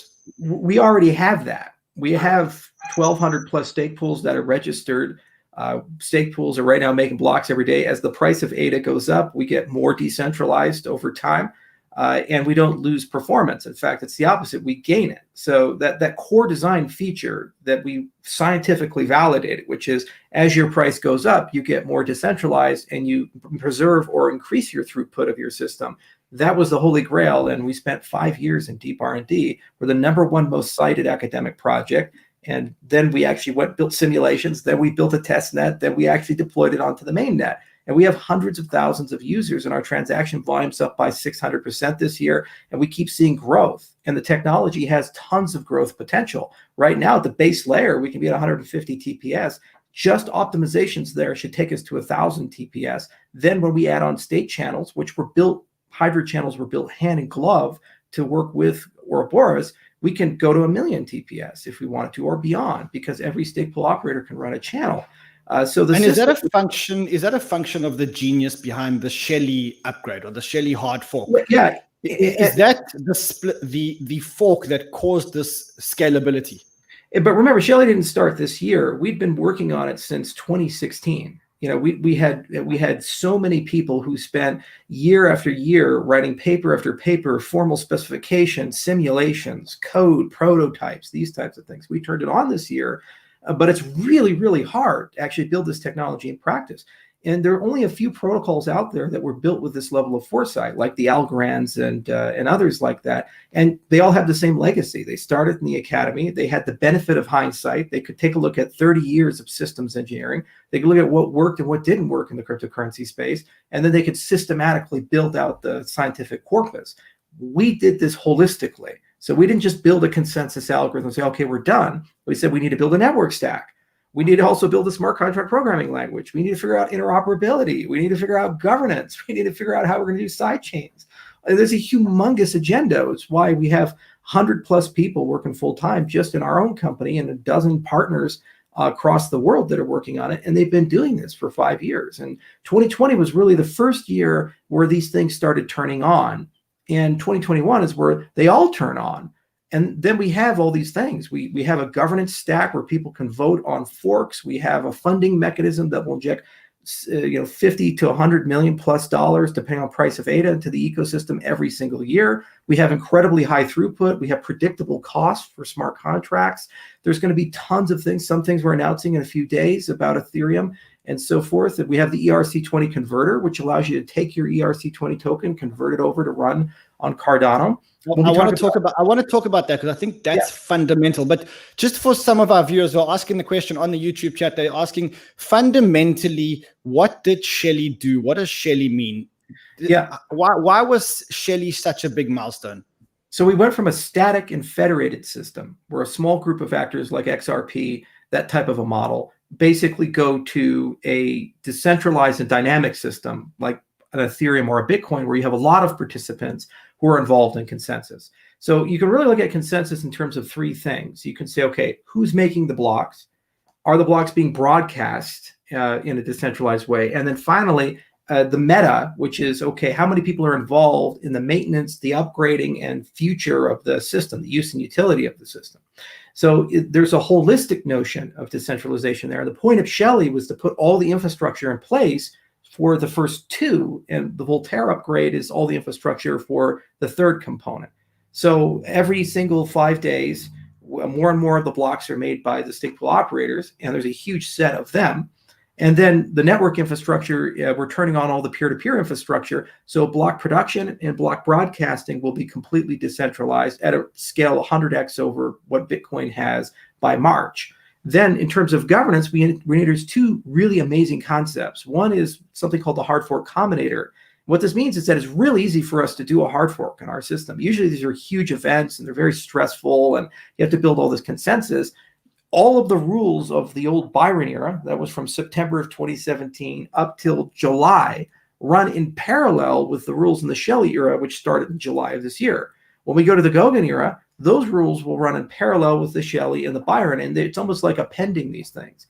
So it's very easy to just glue and upgrade your network. And so then you need a consensus system to vote on what to do for a hard fork. So we created the improvement proposal process this year with the Cardano Foundation, and we'll have a full voting system for software updates. And we've been designing that update system with the European Union. We were actually a grant recipient for a project called Horizons 2020 with IBM Research and Guard Time. And the whole point of that program was to centralize software updates. So you don't have to have a single company or a single set of key holders. You have a natural way of updating, upgrading. So for years, we've been thinking about it. That will combine with a hard fork combinator, and then you have decentralized upgrades in the system. So you can remove any actor in your system, IOHK, you can remove the foundation, Emergo, and the system still functions as if they weren't even, as if they were still there. And no one person can control the destiny of the system. And as I said, that's where the governance and the decentralization. Exactly. Charles, the lines are going absolutely mad here. So I'm going to just remind the viewers on YouTube, if you are watching this and it seems like everybody seems to be liking this because the lines have gone absolutely crazy, the comments have gone absolutely crazy, hit the like button and hit the subscribe button now. We need those likes. We need those subscribers to make sure that people get this content. Also, this might be your only chance to speak to Charles Hoskinson live. If you want to call in to speak to Charles, on the YouTube, there is a StreamYard link. You can click the StreamYard link. You'll come directly into the studio. There are also call-in numbers, which are live on the screen right now. You can WhatsApp us. You can Telegram us at Crypto Banter, or you can go to our website and you can call in and you can remain absolutely anonymous. Charles, the big question that people are asking here on the YouTube is, when are smart contracts coming? Yeah, so we've been gradually turning those on. So we're going to have a big show, a dedicated announcement December 3rd. So just in 2 days, we do a monthly update every month. And we push this one back by a week because of Thanksgiving. And it's all about smart contracts. So I'm not going to say anything there, but we have parallel threads and we have different smart contract models from Turing complete to Turing incomplete. Some that live in the Ethereum world, some that are in our world like Plutus and Extended UTXO. So if you're really interested in that, 2 days from now, attend that. I don't want to front run any of our announcements that we're making there, but all I can say is soon. And I think people are pleasantly surprised. Soon. You're saying soon. Give us a little bit more of a hint. When you drop this news, is this going to be from that day on smart contracts are live, or is this going to be another roadmap? I think people are going to be pleasantly surprised about it, especially developers, because they have something to do. So Okay. I won't spoil the announcement, but I think people are going to be very happy about it. All right. So once Cardano has smart contracts, it has decentralization, it has staking already. Once it has smart contracts, is there anything that Ethereum can do that Cardano can't do immediately? No. We'll do everything and more. And we'll also have predictable costings. We'll have a lower operational cost, much easier time sharding, easier time adapting other technology. We have a full governance layer, because the problem is no one ever asks this question. What happens when you get 1 million users, 10 million users, 100 million users, 1 billion users? How do you avoid the Cardano Classic or the Cardano Cash, the Bitcoin Cash, the Ethereum Classic? Because how do you actually evolve the system? You can be like Bitcoin, where you just change nothing. And you can watch the whole world driving by, and you never really update because it's so hard to even do something like SegWit or figure out the block debate, much less smart contracts or more sophisticated crypto. So what are these systems? What's their future look like? Either you don't evolve, or you have to find a governance system to allow you to evolve, or you have to announce a dictator and say, Bob over here is just going to make the decision of when the system upgrades or not.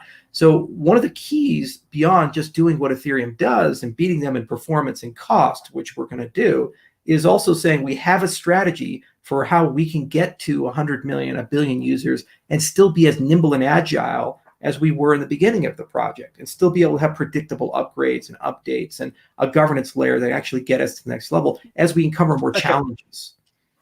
Now, I want to talk about staking on the Cardano network. From what I understand, the staking rewards are pretty low. I mean, the staking rewards are what, 5% per year, so to speak? Yeah, and fair. One of the questions here in the YouTube is, how do I become a validator? How do I become a staker? Yeah, super simple. Just download the Daedalus wallet or Yoroi. It's a browser-based wallet, and then there's a whole delegation center. Super easy for you just to delegate to anybody that you want to. If you want to run a stake pool, there's actually several guides on Cardano.org that actually explain how to set up a stake pool, register a stake pool. Super easy to do. It's just, as long as you understand a little bit about command line and these types of things. But there are many tutorials there. And so we tried to make it as helpful as possible. And there's actually several channels on Telegram and on the Cardano forum and so forth, where stake pool operators actually help people get on board and learn. We even have stake pool guilds that are forming, like Spakra and other things, that are basically trade organizations specifically for stake pool operators.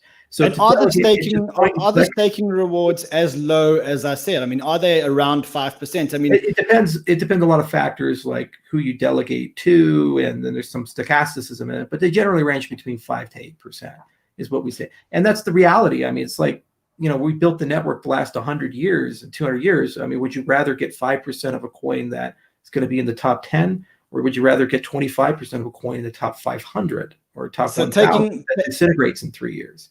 Taking a much more fundamental approach to everything. And I think the staking rewards just say that if you look at the community, when you look at the number of tokens, there are a huge number of the circulating supply tokens that are already staked, right? Yeah, I think right now 50 or 60% of the circulating supply is staked. The only one that has a slightly higher amount is Polkadot. And I think next year we should be able to match that. So we're number 2 in terms of total supply stake. The other thing is you don't need to bond. So that's one big difference between our system and Casper and Polkadot and these other things. You usually have to lock your coins or something. With our system, you don't. When you delegate, you delegate. There's no bonding or slashing or punitive. And when you want your coins back, you get your coins back. You get your coins back, which is, they're not locked up for 2 years like exactly. other new networks that are going into version 2.0, et cetera, et cetera. Okay, so that's the tech, and there's a lot more questions around the tech, particularly around the Ethereum token swap. And it seems that part of your strategy is to get Ethereum projects to be able to easily migrate onto the Cardano blockchain. How do you intend to do that? Well, you do it in a 2-step process. One is code migration. The other is infrastructure migration. And so, value and infrastructure, like, ERC20 converter, for example, we built a specific platform that if you've issued a token on Ethereum, there's a path to reissue that token on our system. And it's going to be better, faster, cheaper, and you're going to be treated as a first-class citizen, not a second-class citizen. So is that instead of the ERC20 or on top of the ERC20? What was that? Is when you issue a new if you have an Ethereum token and you issue a Cardano token or an ADA token in place of that, is that instead of or on top of? In other words, would you have both tokens? Migration options. You can do an airdrop. You can do a burn where you actually allow the user to destroy a token to redeem a token. You can do a two-way peg where they can move between both networks. So it's up to the token issuer to decide what they want to do. And usually this is great for their monetary policy because almost like a season equity offering, as the DeFi, as the DApp is expanding, the user base is expanding, perhaps you do a second issuance when you migrate over and you now have 2 or 3 chains that you live on. What we've noticed with a lot of dApps and DeFi is they are not infrastructure loyal. They launched on Ethereum because it had a network effect, but they want to be cross-chain. So there's a lot of investment going into cross-chain dApp development, a lot of investment going to cross-chain interoperability, where your dApp can talk to many different infrastructures at the same time.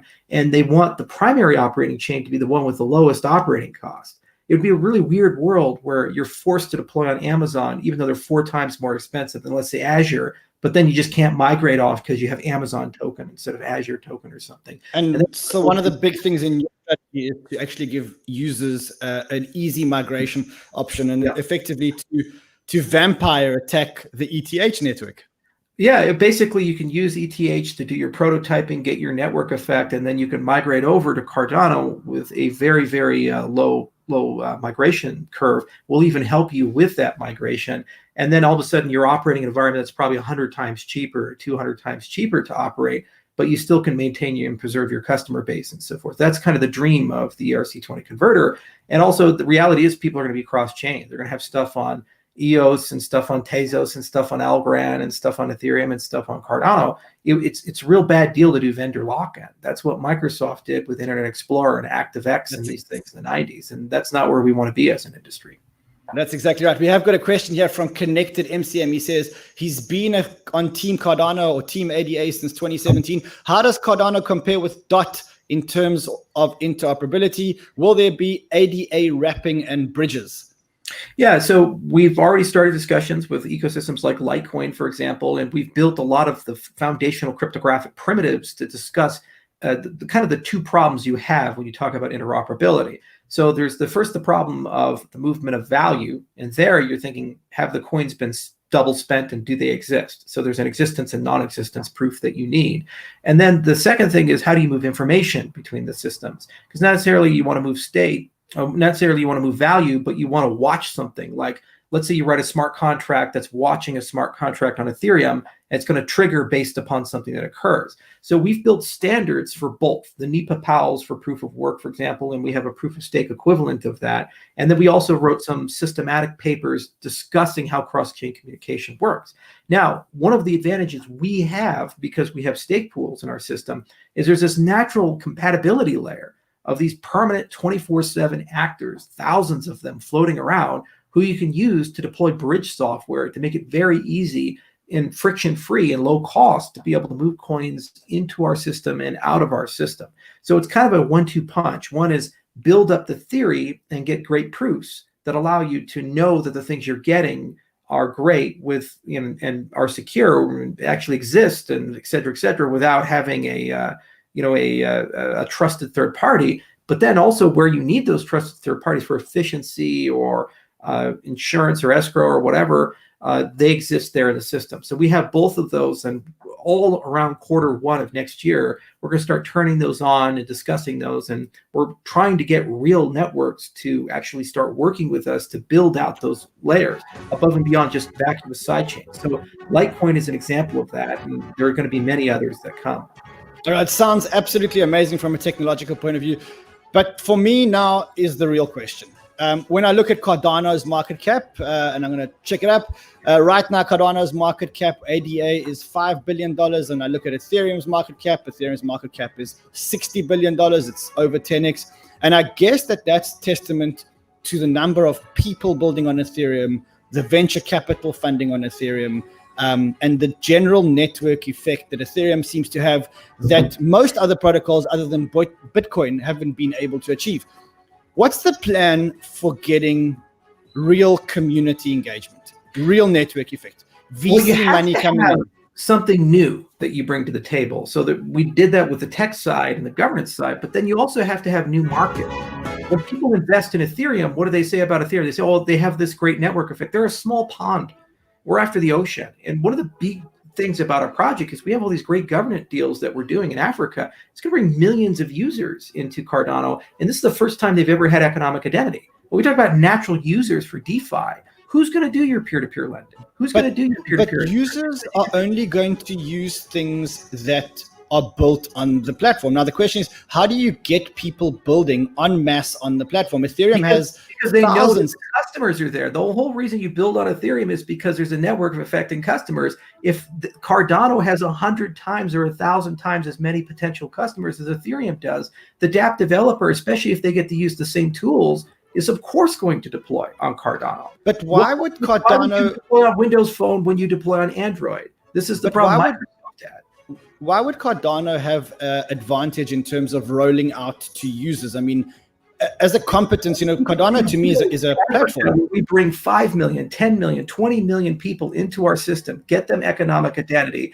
Suddenly they have KYC and AML. Suddenly they have wallets. Suddenly they have a need.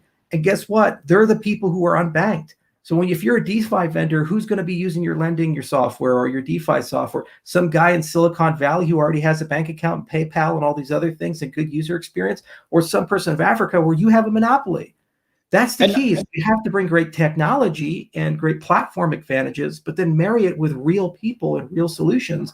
And that's why you have to be in the developing world where 70% of the population's at or under the age of 30, internet enabled and unbanked. That's what DeFi is for. And we have an enormous advantage because we've been there for 3 years. Ethereum hasn't. We have all the government relationships. Ethereum does not. And it's going to be super easy for us in the next few years to roll out deals that bring in tens of millions of customers. And if you're a dApp developer, you're going to say, well, what do I want to do? Go sell it to a 20-year-old kid living in his mom's basement in Connecticut?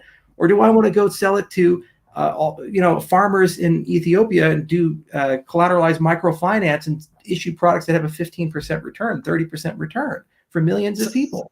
So Charles, tell us a little bit about these deals that you're doing. I know that you said you were going to announce one in Ethiopia. Give us a little bit of a feel of some of these deals that you're doing that are going to help get network effect. I'm specifically also looking to understand what these deals entail. So how are you going to get more wallets, more people being able to hold more ADA tokens or Cardano related tokens? All right, so let's talk about this. So first off, all of Africa is going through a huge upgrade right now because of globalization. So when Starbucks says something like, we're not going to buy coffee unless you can prove it's made in a sustainable way and there's fair trade, that's not just an empty thing. What that does is it says to the government of Ethiopia, your farmers now have to prove certain things about coffee production. And if they don't prove it, they lose market access to the largest coffee buyer in the world. Little things like that. So then they say, oh God, we need a new system. They say, well, okay, how about blockchain? Maybe we should do something like that. Okay. So then that starts the conversation and you start negotiating with them and you say, hey, how about we put a permissioned or permissionless system in and we roll it out across an entire spectrum, maybe like every college graduate in your country, or the entire payment system of the country, or the digital ID system of the country, or the e-voting system of the country. So they are huge deals in essence. And they start maybe 500,000 people. They can scale up to 5 million, 10 million people per deal. Now, once you have that infrastructure in play, as an architect, you can either narrow scope it and only solve one problem, or you can broad scope it and say, well, hang on a second here. Why don't I give them a digital ID and a digital wallet at the same time? And then suddenly they now are wired into your system. And now, because they're wired into the system, you've not just solved the problem the government's asked you to, but you've now created a user of Cardano, which means if I'm a dApp developer, I can access that person and build infrastructure for that person and so forth. So initially they start low economic value, but over time, the system scales up. And as they grow wealthier, the system as a whole grows wealthier. You keep talking about Ethiopia, and I guess that means that you've got certain deals done in Ethiopia. What about other countries in Africa? Have you made headway with other countries in Africa? Yeah. Which countries? What kind of deals? Yeah, we have people all around Africa. John O'Connor's our director of African operations. He's half Ethiopian, so obviously there's a little bit of a bias there, and he lives in Addis Ababa. But Ethiopia is just a starting point. We've also had discussions with Rwanda, Uganda. One of our product managers is from Zambia. He has great connections there. In fact, Dinel Patel does the identity framework for Cardano. We also know people all throughout the Ivory Coast and other places. It's not a deal flow issue. It's a deal quality issue. You want rule of law. You want to be able to build a public-private partnership because you want the deal to be sustainable.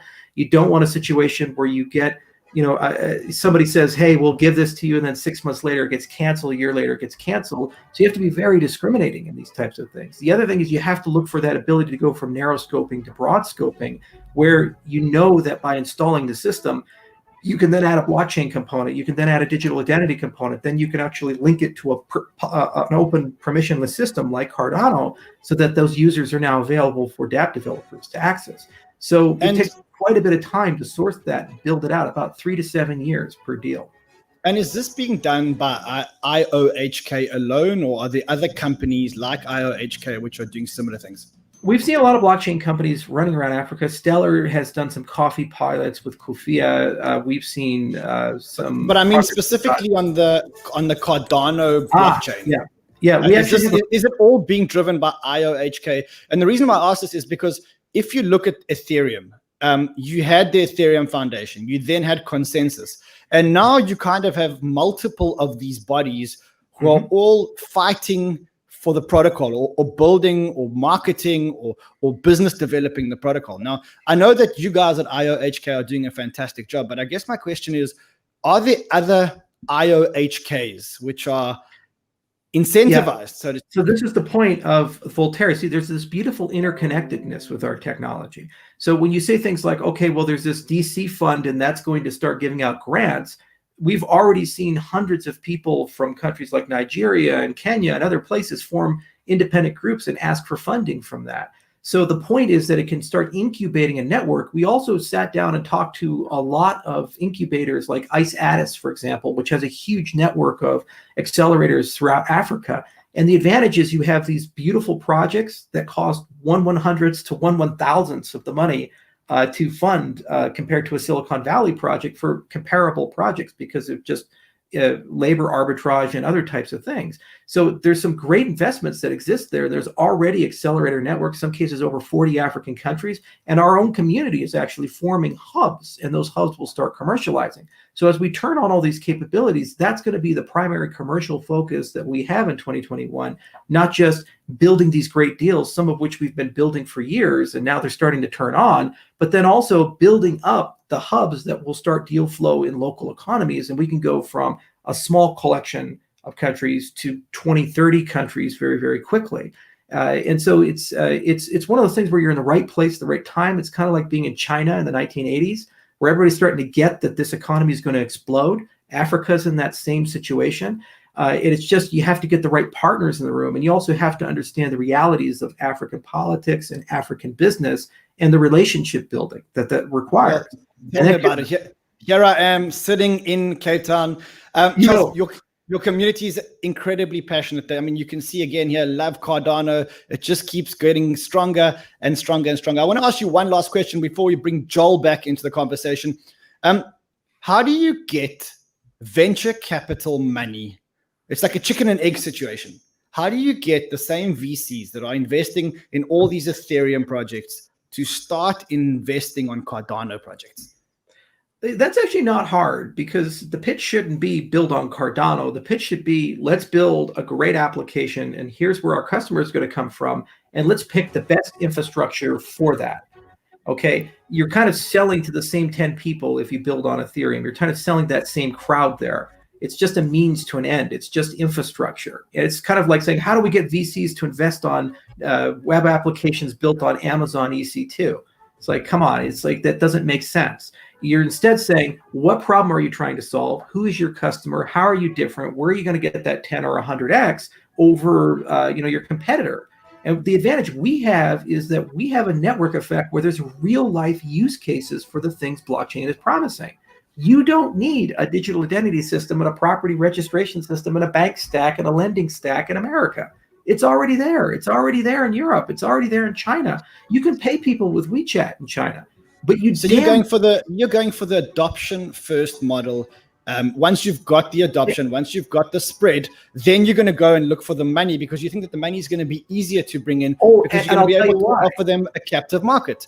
Yeah, and I'll tell you why. Because not only is this the emerging next economy, because every investor is always looking for the next big thing, you have a lot of impact capital requirements coming on large wealth funds, like Norway, for example, $1.5 trillion, trillion with a T. In that fund, they can no longer buy petrochemicals. They made all their money from oil, but they're no longer allowed to invest in it because of ethical restrictions on the fund. So if you're the investment manager of that Norway sovereign wealth fund, where the hell do you put $1.5 trillion? How do you invest that? So then you have some people saying, hey, there's this cryptocurrency stack that has a economic identity and a social benefit component. And by the way, you might get a China effect where you get 1,000x or 10,000x because 70% of that population is under the age of 30 and they're ready to go. They're ready to be digitized. They're ready to be banked. And there's $6.5 trillion of locked up wealth. Say, sure, all right, let's put a percentage point into it and see where it goes. What's 1% of $1.5 trillion? And you have a lot of that going on with BlackRock and all these other guys. Where I hear you. I've been following the money. I know I said one more question before I hand it over to Joel, but sitting here in Africa and hearing you speak, I have a question which may not be a comfortable question, but one that needs to be asked from anyone who's doing business in Africa. Mm-hmm. Africa is corrupt. I know because I had 70 offices around Africa in different countries. And I know how corrupt and unreliable African regimes may be. I know that when you think you've got something done, it often isn't done. Right. I know that sometimes it requires paying money under the table. It requires bribing ministers, et cetera, et cetera. How do you deal with something like that? And again, the reason why I ask that is because I know some of your team are African, but ultimately you guys are sitting in the US or sitting wherever you guys are sitting and claiming that you're going to be able to roll out into Africa. Many have tried, many have failed. In fact, very, very, very few have succeeded in an Africa rollout. I got a great story about that. There was a deal with a certain African ministry that we bid on. We underbid it because we really wanted the deal and we were going to take it at a massive loss. And then they gave it to another company that bid it 5 times less than us. So I've experienced that no deal. You're absolutely right about that. We have people who are on the ground, and most of the products we deploy in Africa are built by Africans. We start with education. We enter the country. We train up a cohort of people. We teach them how to be developers. Then we have the local people actually build solutions. So we don't design those solutions in America. We design them in Ethiopia. We design them other African countries. So that's the first point, is you have to go local or else you don't understand the jurisdiction. Second, the key to ameliorating corruption is balancing 2 things. One, it's a game theory problem. We deal with corruption in crypto land. The exchanges are corrupt. The regulators are corrupt. There's all kinds of nasty actors here. We always say, oh, Africa's so bad. Look how corrupt they are. Look how bad Mt. Gox was, or all these other things. We as an industry are not immune to our sins. So the key is incentives. You build public-private partnerships where corruption actually reduces overall profit for everybody. And so the PPP actually has an incentive to keep people honest.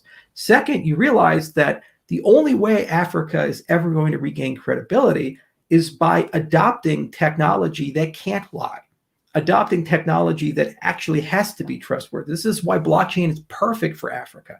They have a credibility gap, a trust gap. When you go talk to American investors, they're so skeptical. They say, "Oh, no, we don't want to put money into Africa because we're just going to lose it." So I guess, Charles, the proof goes into the pudding. Joel, exactly. You've heard the ADA story or the Cardano story. You've looked at the Cardano charts.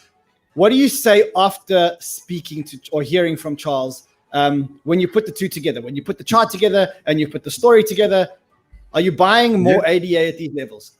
Yeah, absolutely. Like ADA, I mean, if you look at the last bullet, if we're just going to talk about the dollar amount, which I know Charles gives no crap about, but if you're looking at it from a charting perspective, it definitely looks like it's going to go. And it did last time after, about a week or two after Bitcoin had its top, it went with all the other altcoins, and that could happen again. But from what I hear, like it's always a pleasure to listen to Charles and hear like the perspectives that he brings, because he's keeps it real and really straightforward. And there's things that I really think with the ERC converter, it really sounds like ERC killer. It's just the way that it's all set up and how you can kind of move from one to the other. It does seem like that's maybe one of the goals with it. The question I have for Charles actually is, are you building all this so that at one point when things are really at the point of decentralization that you can kind of step away and just let the blockchain and the ecosystem do its thing without you? Yeah, you see, the key behind great projects is that the founder is a value add and accelerator, but not a necessity for the success of the ecosystem. And victory for me would be I'm just one of thousands of voices, and I'm not necessary, but it's nice to be there. And there's a veneration, but there's by no means a requirement. Like Vint surfed with the internet. We had him speak at our summit in July, and Vint created the internet, created TCP/IP. Is Vint necessary for the internet? No, but we all love him, we all respect him. He's a cool guy to bring. He's a snazzy dresser and so forth. And that's my hope for what we do with Cardano. And success to me is to have hundreds of millions and eventually billions of users. And we ask questions like, how do you combat the corruption, or how do we get the network effect? I can't do that. I can only start that process, and by bringing people in who are mission oriented over time together as a group, we can do that. And when you have an army of 10 million people, 100 million people, you can just get anything done. You can go to Mars, you can rebuild the entire world if you want to.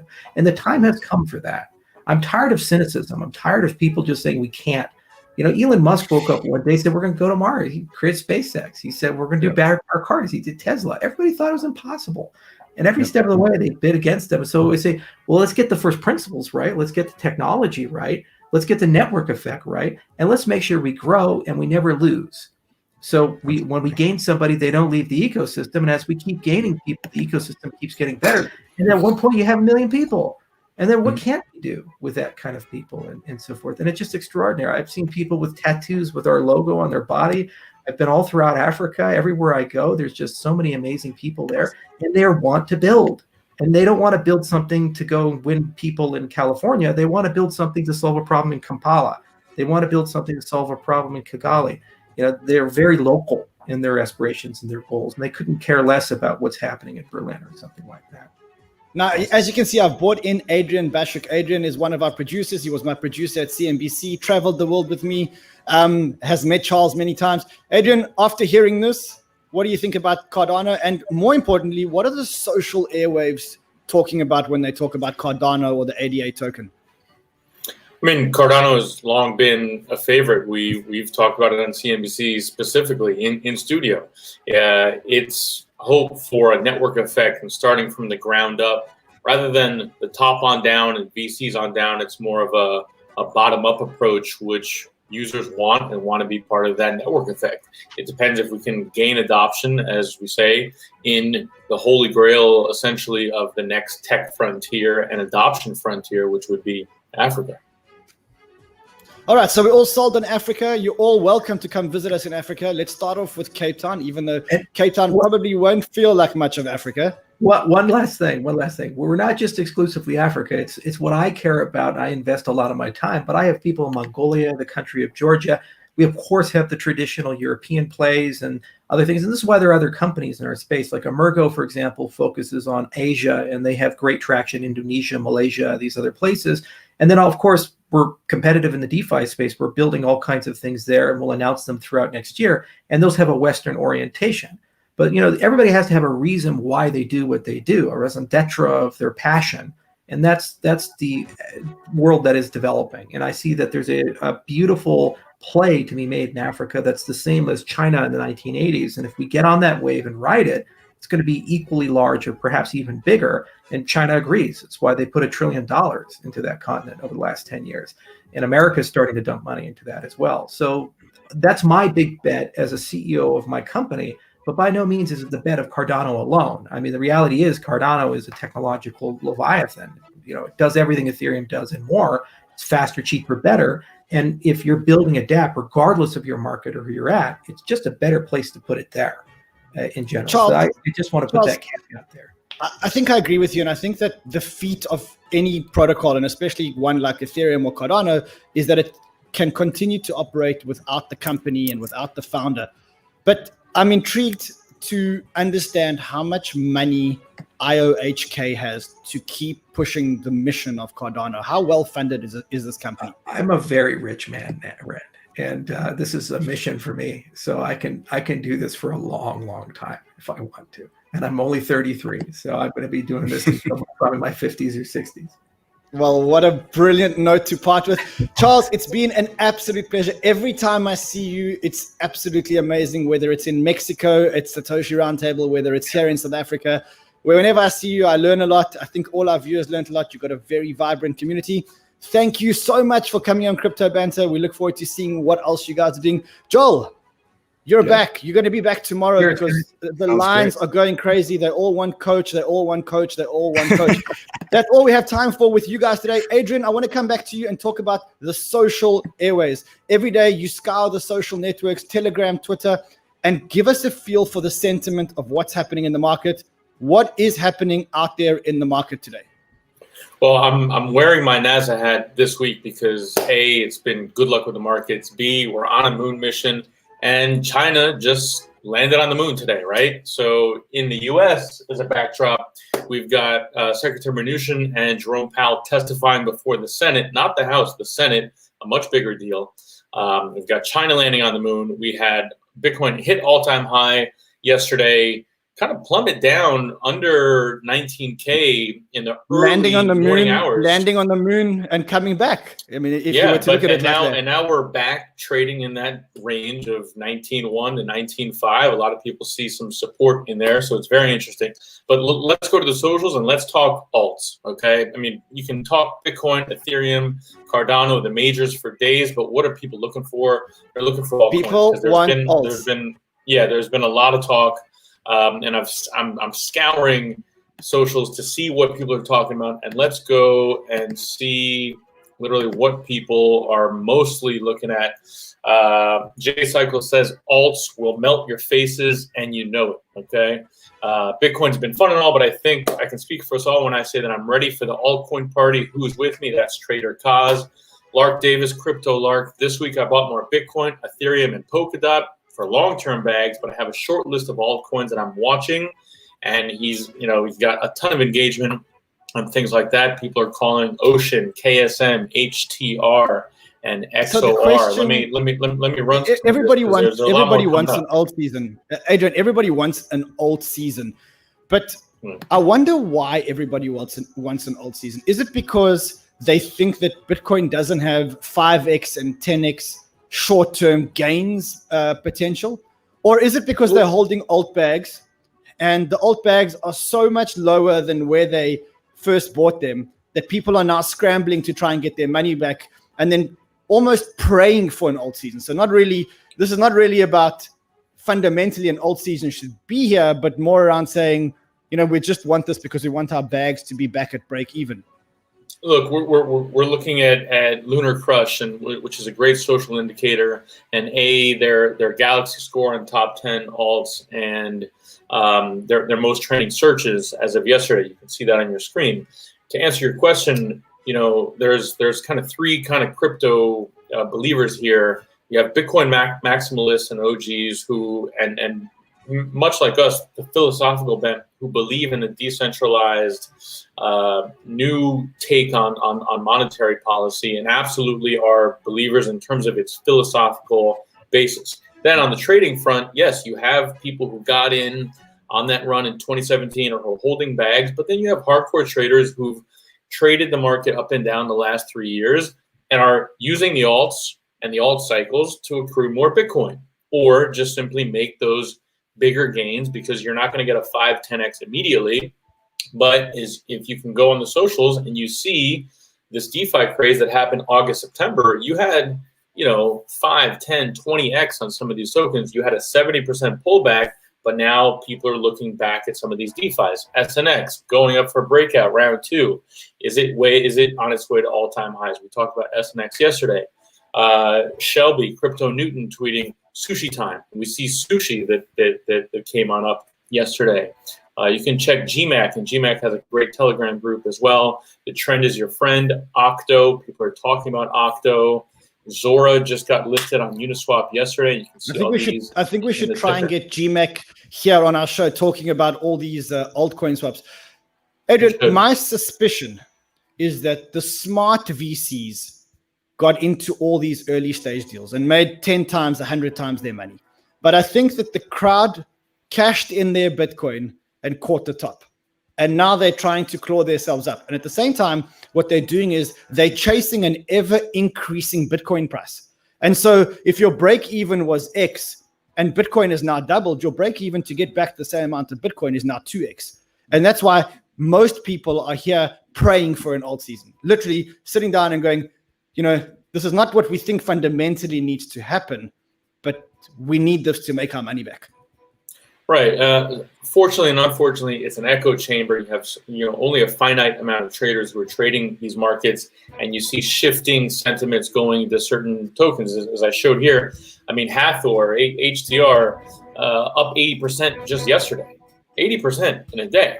Oro is another one that people think might break out to its all-time high again. Hedgic Pulse and RFI. Here's two much talked about alts. Hedgic in the DeFi world, and definitely follow DeFi Pulse on Telegram. You can see a lot of DeFi trending tokens there. And you're right. While it is an echo chamber, there are gains to be made, no doubt. Alrighty, so that's what's happening on the social networks. Adrian, next up on the show, we've got an old school trader, someone who looks at the graphs and looks at the charts. And he says that we may have some fundamental problems here in the crypto universe. Viren Patel, welcome to Crypto Banter. Let's talk about your thesis around crypto charting and crypto graphs. Well, my pleasure to be on the show, and thank you for inviting me. It just goes back to the old .com days when the first go to the moon sort of stuff appeared. And in I kept studying the patterns when I started looking at the charts back in 2013, and nothing new. The patterns are the same. Everybody thinks that things will go to the moon, and they come to trade in a way where you think you can just make money by. If you're looking at, sorry, is there some kind of echo back coming in music? I think it's coming. Is that better? I think it may be coming from your side because you're listening and speaking at the same time. Wow. So okay. Yeah, apologies for that. Yeah, so it's just that the same old rules apply to even this market is what sort of we've been discussing, that certain indicators, how you use them. But the problem with this market, as opposed to the stock market or commodities or any of those other markets, is the liquidity pools are not interconnected. So you cannot define on a lot of charts, this is my opinion, that if you believe that that is the volume that happened on Binance or Coinbase or any of the other major exchanges, right? That they're not collectively sharing data at the moment. So early doors, everybody was arbing all the exchanges, right? So you could go to South Korea, then when South Korea closed, you could go to Coinbase or other exchanges. So the same principle applies, is that the data you're seeing, is it the true data in the volume aspect, right? And then obviously the other aspect is that it's a very illiquid market. No matter how big everybody thinks it is, it's still a very, very liquid market where very few users own, or very few people own, the actual assets themselves. And, I think 99.5% of people are not in this game yet. So, moving forward, I think people should go back and do a lot of sort of looking at past patterns on similar sort of what you call exponential charts that are appearing in the crypto world, and then see what type of indicators you'd like to marry within it. So So I've shared your screen, and I think if I look at, you're sharing the Ether chart. That's the Ether US dollars chart. Yeah. Tell me what you're looking at there, and why specifically have you chosen this chart? Okay, I'm just looking at where we've got, so you can see how I normally start when I set up my charts is I will set up major trend lines everywhere. So from a daily down, say from a weekly, daily down to 4 hours. And then if I was a day trader, I would come to 30 minutes and 5 minutes if I was looking for a trade on a daily. So this basically, as you can see, the patterns tend to, I've got my base trend line here and my top trend line, and then you've got a parabolic move here that's happened on Ethereum, right? So the trend lines basically help you decide whether you're going to whether it's hit a bottom or a bottom or a top. And at the same time, you know, there are a multitude of indicators that you can use from RSI, MACD to moving averages. I have moving averages on there. So basically, I've picked this chart because, one second, we have, sorry, can you see this? We're looking at the Ethereum chart on your computer, yeah. Okay, right. So you can, so the reason why I picked this chart was this move, this particular move here, which went from, hang on a minute, sorry, I'm having a problem with my chart. But yeah, basically where we broke out from, I think it was 194, 200, and it just went sort of parabolic up here. And then this is how traders would see the charts from a top trend where we've hit the trend line, so that, you know, if you're a trend trader, then you can start tracking within these grid lines in a sense that you know that you're still in a long trend as opposed to the trend has changed. Or if you're using moving averages, you know, the usual numbers are 50 over 100 over 200. So, and this but looks to me like we're heading to the top of the next channel. And effectively, if we want to break this, we need to break out of a certain level which you've got there. What is the level that we need to break to then move into a new channel? Well, we need to break this price range here, which is hang on a minute. Can I just go back to my main chart and find it? Thank you. This level here, we're looking at breaking it's already broken it, which is around 624, and the top of that channel will be somewhere around. Sorry, one second. Somewhere around 694 is what I'm looking on this move if we get above this trend line here. All right, so you're saying today we're trading at about 600, depending on when you look. Yeah. We're looking for a breakout to about $694. If we don't get this breakout, what happens? Yeah, then we're back testing down to here, this trend line at the bottom of the channel. I'm not saying see, cryptos don't really work in that sense, but we're looking at the 521 level, right? So we did already go down and back test it, but that is the level that can get back tested again, basically. 521 or rising as the daily candles rise, but around 521, unless what I call there's a blowout moment in the world somewhere like March and everything comes, then charts don't matter in essence. Yeah, nothing matters. Everything becomes risk off. Viren, it's been amazing having you on our show. We are running out of time because we have something special for our viewers coming up. We've got a special episode of Crypto Banter, and it's done in conjunction with Venture In. Venture In is a venture capital house run by Yossi Hassan, and they're making big bets on psychedelics. So what Yossi is going to be doing, he is going to be talking to us about psychedelics and psychedelic investing, and he's got an amazing guest for us today. If you like the show today and you like the content, please guys, go out there. It's all about the community. Please hit the subscribe button, hit the like button. The more you hit it, the more people watch the show, the more we can bring you guys live content. It's been amazing being with you guys today.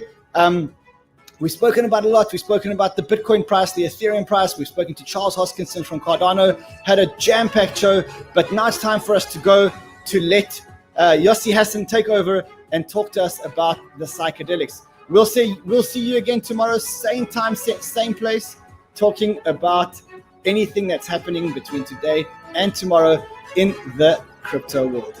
So from me, Crypto Man Run, right here in Cape Town, good night. See you all tomorrow.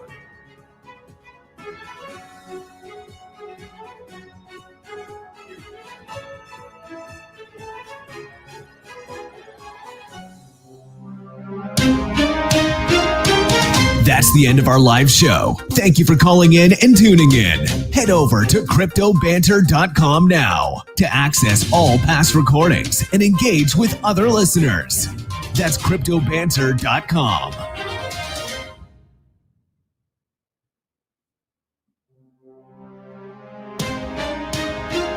Crypto Banter is a social podcast for entertainment purposes only. All opinions expressed by the hosts, guests, and callers should not be construed as financial advice. Views expressed by guests and hosts do not reflect the views of the station. Listeners are encouraged to do their own research.